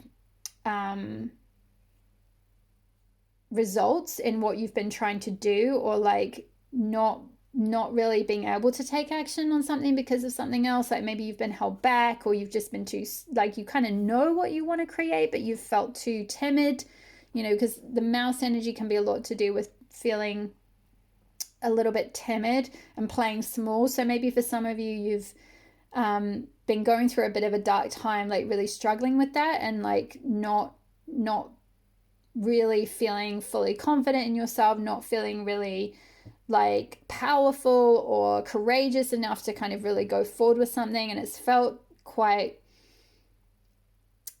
like you felt limited. I feel like it's like it's like you can't see this bright future. I can kind of see here with this figure, she's holding like a lantern up. It's kind of like if you really tune into your intuition, you will be able to see, you know, it's like the hermit's lantern. It's like you'll be able to see just that little step ahead, you know, just enough to know where to go kind of thing. Your intuition will guide you. But maybe because it's like the darkest hour is just before the dawn, I feel like the dawn is just about to break for you. But like more recently, you felt like you've just been in the dark. You haven't been able to see that step ahead. You haven't been able to know what it is you're meant to take action on, or like what you're being called to really do. It might have felt very foggy or very difficult. Let's have a look at your other cards. So next up we have Tree of Life with Connection. We've then got Shisandra with Grace, card number 29. I've got 27, 29 here. So some of you might be in your late 20s. If you are around that age, you may be going through a Saturn return right now, because it usually happens around that time, which can definitely create a sort of a dark night of the soul time, because Saturn, the planet Saturn, you know, when you have that Saturn return around that age, it can often start to pull you in a completely different direction from what you've been going down. And it can really, I'm just seeing now with this Tree of Life, it can really uproot you. Like it can really, like the foundation that you planted in your early 20s, all of a sudden you can hit your Saturn return, and then it's like, no, actually you're not meant to be going over there.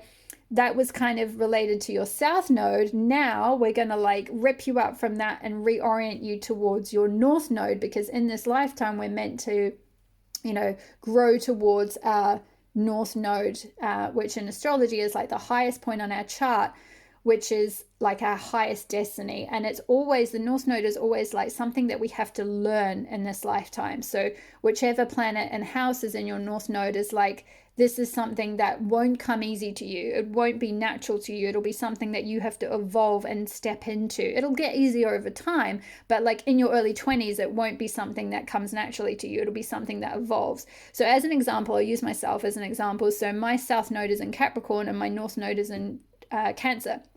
So in my early 20s, I did all the Capricorn things, which is, you know, that very like, it's mountain goat energy, right? So it's like going up the corporate ladder. It's like, you know, it's very grounded energy. It's an earth sign. So it's all about like, you know, doing something that like, you know, you can see the results in. And so I did the sort of logical thing of like, you know, I went to university and all of that. And then I worked in corporate and worked my way up the corporate ladder and did all of that stuff that was like hard work. And I was a total workaholic.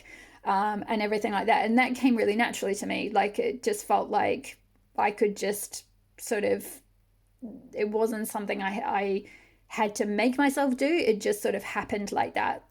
And then I hit my Saturn return when I was about 28, 29, and it took me a few years to actually take action on it, but I started feeling the pull right from that age to like go down a completely different path, like totally away from corporate, away from everything I'd been doing and been trained in. I'd done like film and media and everything most of my life. And I started getting into like, you know, goddess stuff and feminine archetypes and doing yoga and going to yoga retreats and holistic healing and spiritual woo-woo stuff, which before that I had not had the least bit of interest in.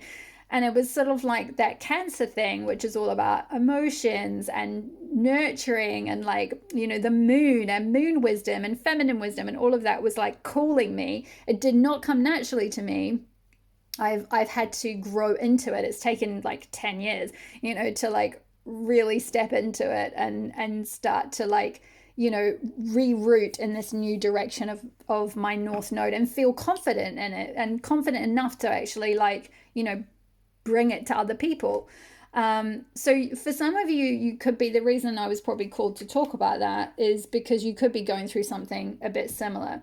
You could be, you know, if you've gone through a bit of a dark night of the soul, if you've gone through a bit of a dark hour, so to speak, it's like you maybe haven't been able to see very clearly, you know, this new dawn that's coming for you. Maybe you've been, you know, disconnected from your previous past or from whatever it was you were previously doing, or things that you felt connected to once. It's like suddenly now you don't anymore, and maybe you're still trying to figure out what you are connected to, or what you know, where you can reroute yourself. Maybe for some of you this could be to do with like home and, you know, where you're planting yourself, where your foundation is. So for some of you, you could be feeling called to move countries all of a sudden, like maybe previously, you know, you've lived in the country of your birth or something, and now you're just like, I don't feel connected to that anymore. I'm feeling called to this other place. Or you have recently gone through a big transition and you're trying to like re-ground yourself and reconnect yourself to like the earth. It's interesting. There's a little bit of a crossover with pile 2. For some of you, you may be called to watch that because there was a lot to do with grounding in pile 2, but I'm kind of getting a different trajectory for you here on pile 3. But there's something around sort of like rerouting yourself so that you can feel connected with like the earth and your tribe and your environment in order to kind of like grow here. Let's have a look at your other cards. We've got Groundhog with card number 25. Wake up, dear one, from the slumber you find comfort in. The truth is seeking those ready to acknowledge it. And finally, we got Hathor, card number 12 with, I'm not going to say the French, but celebrate life, essentially. So, yeah, with Grace and Groundhog and celebrate life, I feel like I'm kind of getting with the Groundhog energy. It's like Groundhog Day. Like maybe for some of you, you've been stuck in something that's felt a bit like, you know, Groundhog Day for you. Like, so maybe you've been stuck in a bit of a routine or a job or something like that that's felt very, yeah, it's like you haven't been able to connect with a bright future. You haven't been able to really feel like you could see where your future would go. It's like 1 second. Sorry, pile 2. Sorry, pile 3. I just realized the battery on my phone was nearly out. Which is interesting because maybe that's how you've been feeling. You could be feeling really flat. You could be feeling like you're stuck in Groundhog Day. Like there's something that's just like you don't have a sense of a very bright future if you carry on the way you've been going on. It might just feel like you're doing the same old thing all the time, like stuck in a rut. Yeah, and I feel like with this, like, wake up from the slumber you find comfort in. For some of you, with the comfort, and then, you know, we talked about the mouse feeling, you know, trying to find the confidence and needing to find the confidence to know that you're capable of the bright future that you want for yourself. There's a need to let go of your comfort zone in order to do that. There's a need to step out of your comfort zone in order to create this bright future for yourself. Um,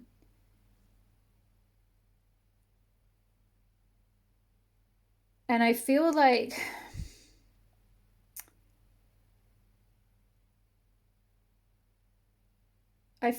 there's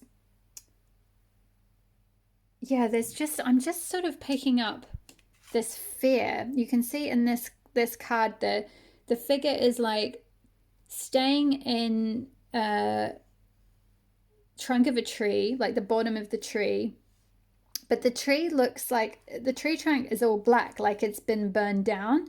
And it's like maybe some of you have gone through a bit of a tower moment recently. Like it could be very recently, or it could be in the last year, where something that you had built, some sort of foundation you'd built, or something that you were attached to or doing, it could have been a job, it could have been a place, it could have been a relationship, and there was a tower moment. It burned down, or that foundation got taken away, and there's a part of you that's still attached to it. There's a part of you that's still sort of holding on to that comfort zone in some way, that's still kind of like sitting in the like husk of the thing that is like this tree can't give her any.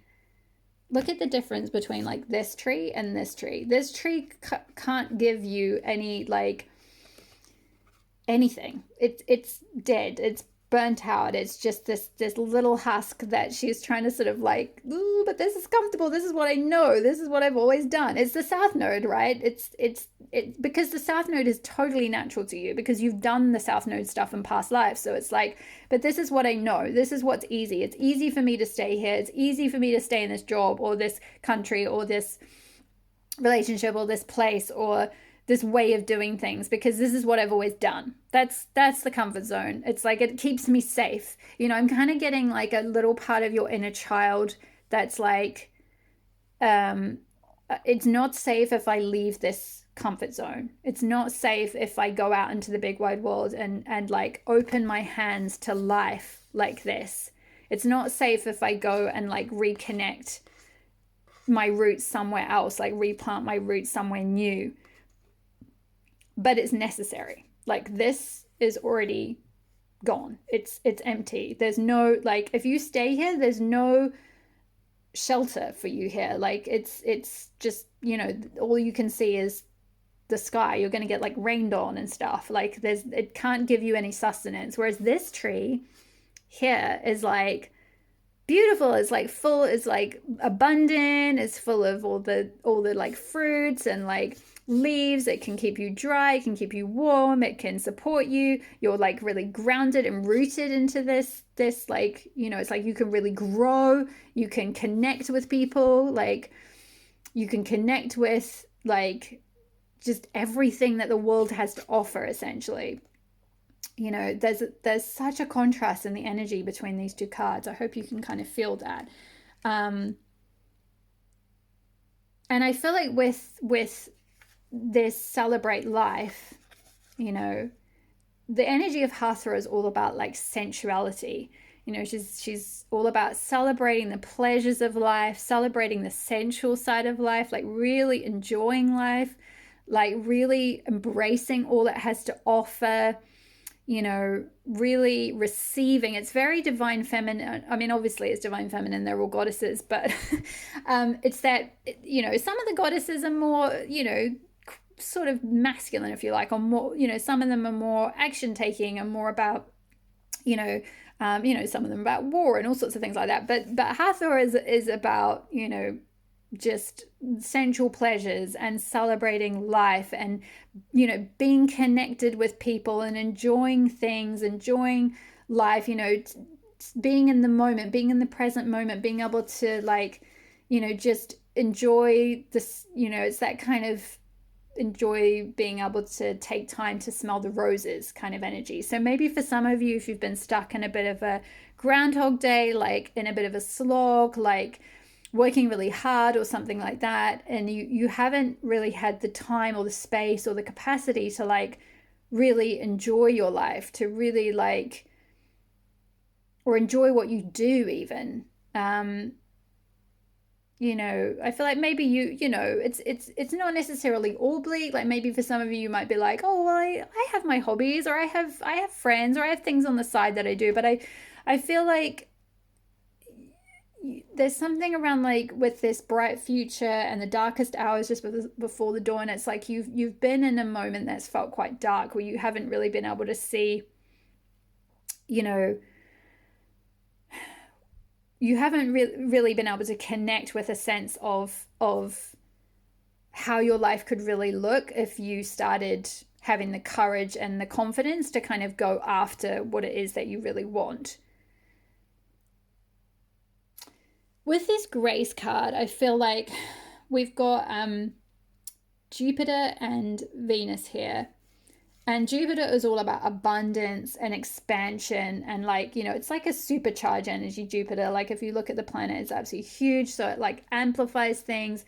You know, it can be to do with like creating a strong foundation for yourself, you know, creating an abundant future.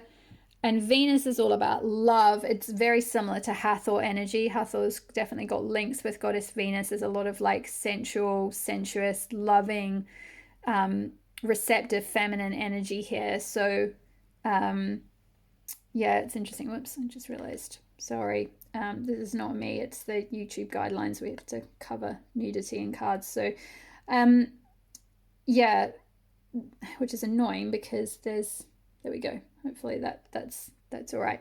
You can hopefully see here, this is like the Temperance card. She's got 2 cups here where she's alchemizing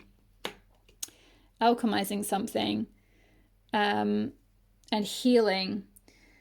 So that there's something around needing to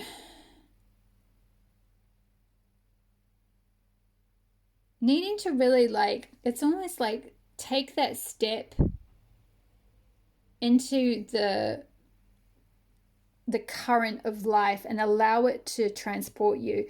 I feel like even though it says grace here, I almost feel like the energy that I'm getting through from this card and the guidance that I'm getting through from this card is surrender, which I guess is a little bit similar to being in a state of grace, right? Because it's like the opposite of resistance or fighting or struggling or holding yourself back, staying kind of like held back in your comfort zone. It's like having the grace and the wisdom and the serenity and the energy of surrender to be able to step into the current of life and allow the current of life to take you and guide you towards a brighter future and towards a life that you will actually celebrate and that you will actually enjoy and take pleasure in. Because there's something around here with the truth is seeking those ready to acknowledge it. It's like there's some truth that you're maybe not seeing, and this will probably be different for all of you. I just saw 4646 on the timer, which is in numerology, that's like 1010, and 10s are all about completion, the end of a cycle. So yeah, I definitely feel like something's closing out, something's ending, and I feel like it is quite a like dark chapter maybe, or like a period of time of playing small, of holding back, of staying stuck in your comfort zone, of being like, I'm almost getting this sort of shy energy, like kind of keeping yourself held back, you know, because you can see, like I showed before with the energy between these 2 cards, this figure is like sort of, you know, closed in, kind of looks quite scared. She's sort of like got her arms like tucked in kind of thing. And this figure is like her arms held up to the sky, like in a state of grace and surrender. Like, you know, where am I being guided? You know, what am I being called to do? What am I being called to create? Oops. So let's have a look at the tarot now, because I'm intrigued to see, like, get a bit more detail about what this might be. So while I'm shuffling, take this time to remind you to comment below if you feel comfortable sharing, or just drop an emoji, because in case you missed the intro, you'll be entered into a draw to win a private reading, which I send out by video on private link. 20-minute private reading. So as part of my channel's first birthday. So yeah, definitely enter that by leaving a comment. And let's get into, okay, so Spirit, tell us about the dreams or intentions that pile 3 has. What dream or intention does pile 3 have? Oh wow, okay. Yeah, it's interesting. I spoke about the 10, seeing the 10-10 before and ending a cycle.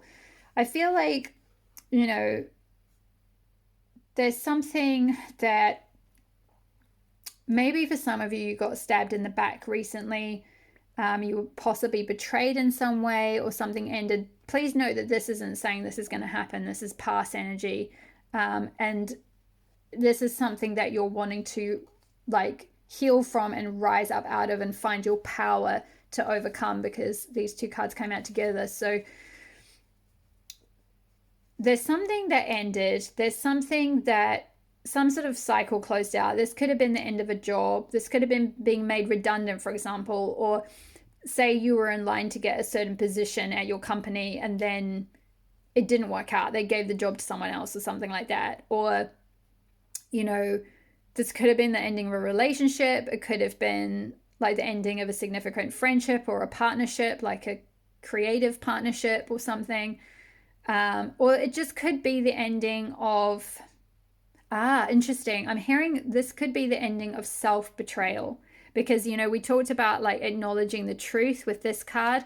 So I feel like one of the visions that you have, or the dream or intentions that you have for your life going forward, is to end self-betrayal. You're closing out a cycle where you're not honoring your truth, you're not honoring yourself, you know. And I can see a lot of blue in this card, which blue is linked with the throat chakra, which is all about speaking your truth, being authentic to yourself, living from a place of authenticity, being able to speak up for yourself, being able to speak your needs. It's kind of the opposite energy to the little mouse, which is like very timid and scared and shy and like kind of, you know, hiding away. It's like you're closing out a cycle of betraying yourself, of not being true to yourself, of not living from a place of authenticity, and you're coming into your power with this Knight of Wands.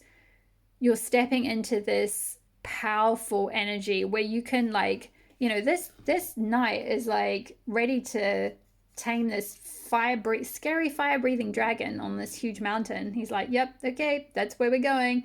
And the little cat behind her is like, oh my gosh, but the knight's like, okay, we got to do this. So I feel like you're turning things around for yourself. It's like you're not betraying yourself anymore. You're not ending up in these positions where you're getting stabbed in the back, where you're, you know, things are falling apart, or, you know, no one's listening to you, or whatever it might be. It's like you're really owning your truth. You're living from that place. You're stepping into your power. You're embracing your creative power to create the bright future that you want for yourself. So very beautiful, powerful, strong intention. Pile number 3. So what is holding pile 3 back from, okay, Queen of Wands? Yeah, this is interesting. There's like a dragon up here, which this Knight of Wands is like getting ready to fly over and tame. And then this Queen of Wands, right, she owns this dragon.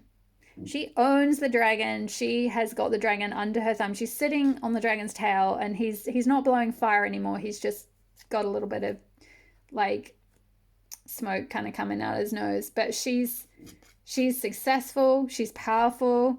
She's admired. You know, it looks like someone's throwing her flowers, like as if, you know, this Queen of Wands is on a stage or something.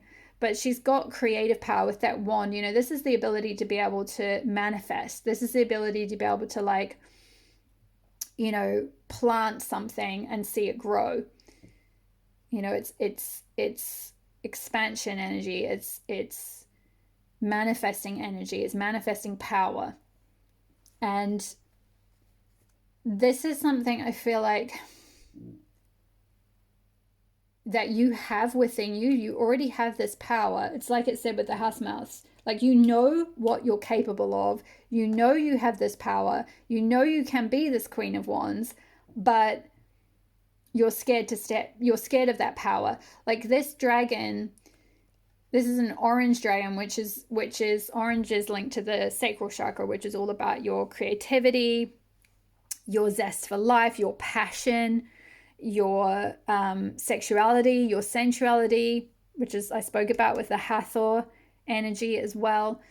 It's that passion energy, it's fire energy, it's linked to the element of fire. So it's like, what fires you up? You know, what gets you going? What, you know, that zest for life, you know, it's like there's like a fear of following that. There's a fear of following that drive. There's a fear of following that creative energy and where it's going to lead you. There's a fear of sort of embracing it.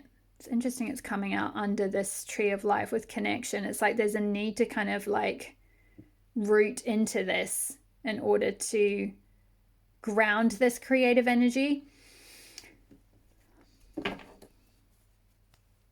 But I feel like you it's just sort of owning it, really. It's like you are capable of it. You have this power, but it's just really just like owning that power, knowing you have the power, and then taking the steps to create the life that you want to create. So Spirit, can we get some more guidance? What will pile 3's life look like when they are fully stepping into this vision? Oh my gosh, look how many wands are coming out. This is amazing. Knight of Wands, Queen of Wands, King of Wands. I don't think I've ever seen like a full sort of progression like that. I feel like with this particular King of Wands, like he's pointing to a globe in this particular deck. I feel like, you know, you'll have the world at your fingertips, pile number 3, if you really step into this bright future that's calling you, if you step into your authenticity, if you really live up to what you're capable of, if you own your power, if you harness your creative power, if you surrender to the flow of life. It's like life will take you, like, it's like I'm hearing you'll have the world on a string. Like you could go anywhere. Like this could be like, say for example, you know, start a business or something, or say some sort of social media thing or something. It's like you could have people all around the world, you know, who support you or who want your creations. This could be traveling. For some of you, you might want like a laptop lifestyle or something, or you might want to just have the freedom to travel around the world and like live wherever you want. And that is that, like, King of Wands has that power. Like he's got the ability to like manifest trips for himself, you know, to like live how he wants, to travel where he wants, to go where he wants. So it's like you have the power to like completely break out of this Groundhog Day existence, if that's something you've been in, or to like let go of that comfort zone and like really go towards what you're being called to do. So if you are feeling called towards like having more freedom and having more travel, you know, and I do see like with the Knight of Wands, like it looks like he's traveling somewhere where there's mountains, you know, he's on his broom, he's flying somewhere. So maybe for some of you, you are feeling called to like move countries or fly somewhere or just go traveling more. And there's a reason for that. I did kind of pick up on with this tree of life and connection, some of you are feeling called towards moving homes, to changing your connections in some way. So can we get some final guidance, please? What does pile 3 need to know about this dream? Oh my goodness. The Sun, that's like the most optimistic card in the deck. You could not ask for a better card. And so much fire energy, right? Like we've got this fire-breathing dragon, you know, we've got the element of fire in 3 cards, and then the Sun, which is like the ball of fire in the sky. And just these three figures dancing happily, and then all these sunflowers. Maybe for some of you, you're feeling called to move somewhere that has a lot of sunflowers, like Italy or France or something like that, but that's just could be for like one person. But there's so much happiness and joy here and celebrating life. I feel like this card goes perfectly with the Hathor card. It's like, and look at the opposite, like how different. Look at this. This is like, you know, maybe for some of you, you could be like living somewhere that's like cold and like dark and a bit bleak, or you're in a job that makes you feel like that, or in a country that makes you feel like that, or a country that's really cold or something, or culture that's really cold, and you're like moving, you're flying around the world or something, somewhere like Australia, or like, I don't know, like to Europe or Spain, or like somewhere that's really hot and sunny, and you know, there's just this, look at the opposite energies. It's so different, and it's like you're able to just like have fun and enjoy yourself and enjoy your life and be out and about and meet people and feel connected to people. Like this card is very similar to this card, the energies, you know, there's the yellow and the green, you know. There's this like embracing all that life has to offer, you know. That is what is on its way to you, pile number 3. Like hold that vision, you know, and start to take action. Knight of Wands, you know, knights are about taking action. Like take action towards those creative goals, you know. Harness your creative power. Break out of your comfort zone. Have the courage to travel where you want to travel, to like, you know, put a lifestyle in place that, you know, allows you to have that location independence if that's what you want, or allows you to like, you know, have more time to create things and do things that you're passionate about, you know, to write that book, or, you know, start that project, or like create that piece of art, or whatever it might be. Beautiful. Okay, so let's finish up pile number 3 with some self-care messages. What self-care you can do to help you like step into this. What can pile? Whoa, that came out fast. Movement. Yes.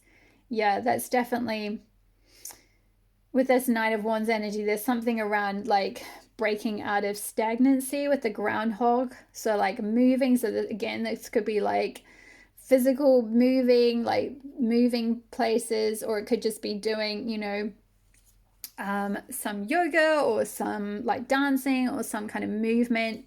Definitely, you know, moving your body, getting your Kundalini energy flowing as well could be quite important to step into your like creative power as well.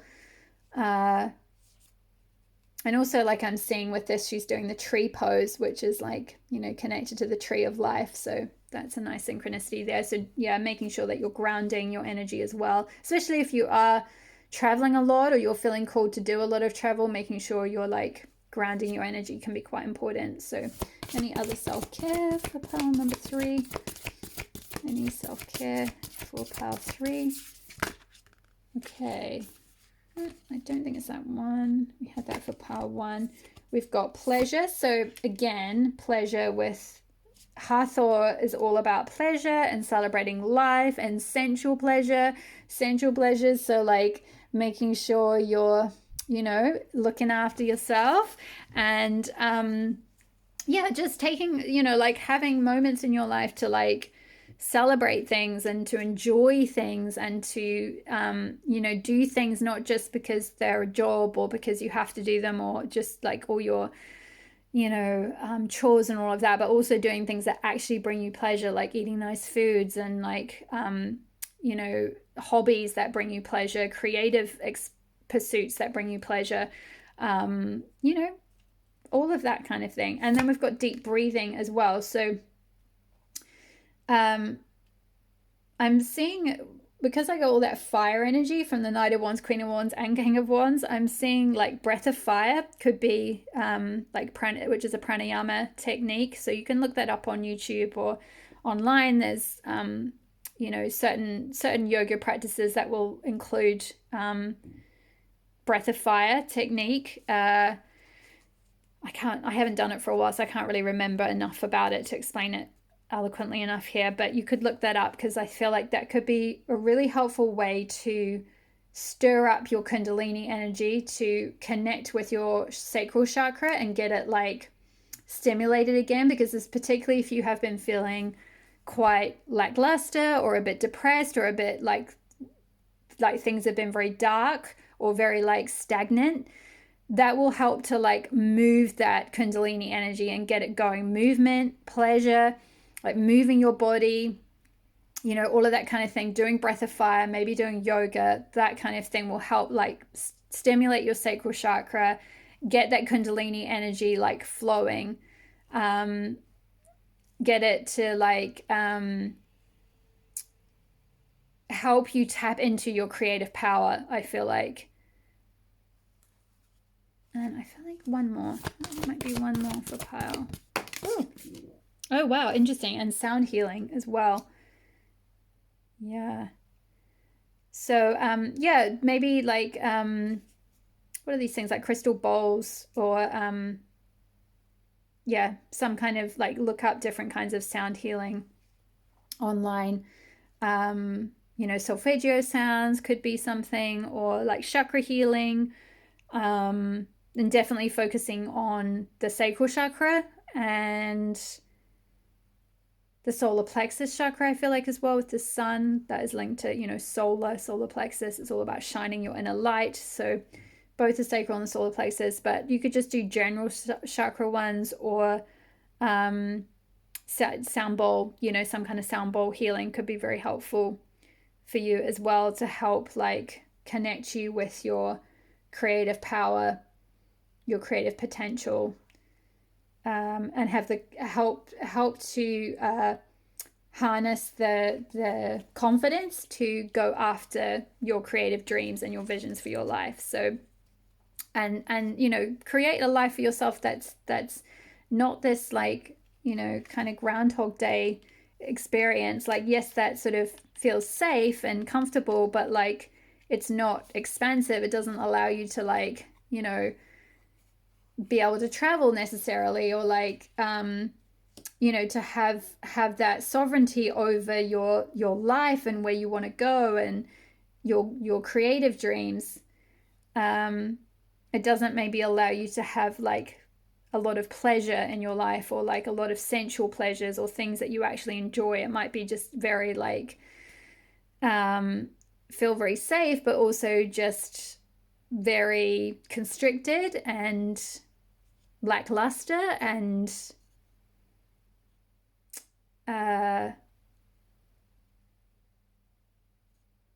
functional, I guess, is kind of what's coming through. So yeah, I feel like that is all the message. Those are all the messages that I have for you, pile number 3. I hope that resonated for you. Don't forget to leave a comment below so you'll be entered into the draw, and all the best with this Imbolc period. I hope that resonated for you, and I will see you in the next reading. Thank you so much for being here. All my love. Bye.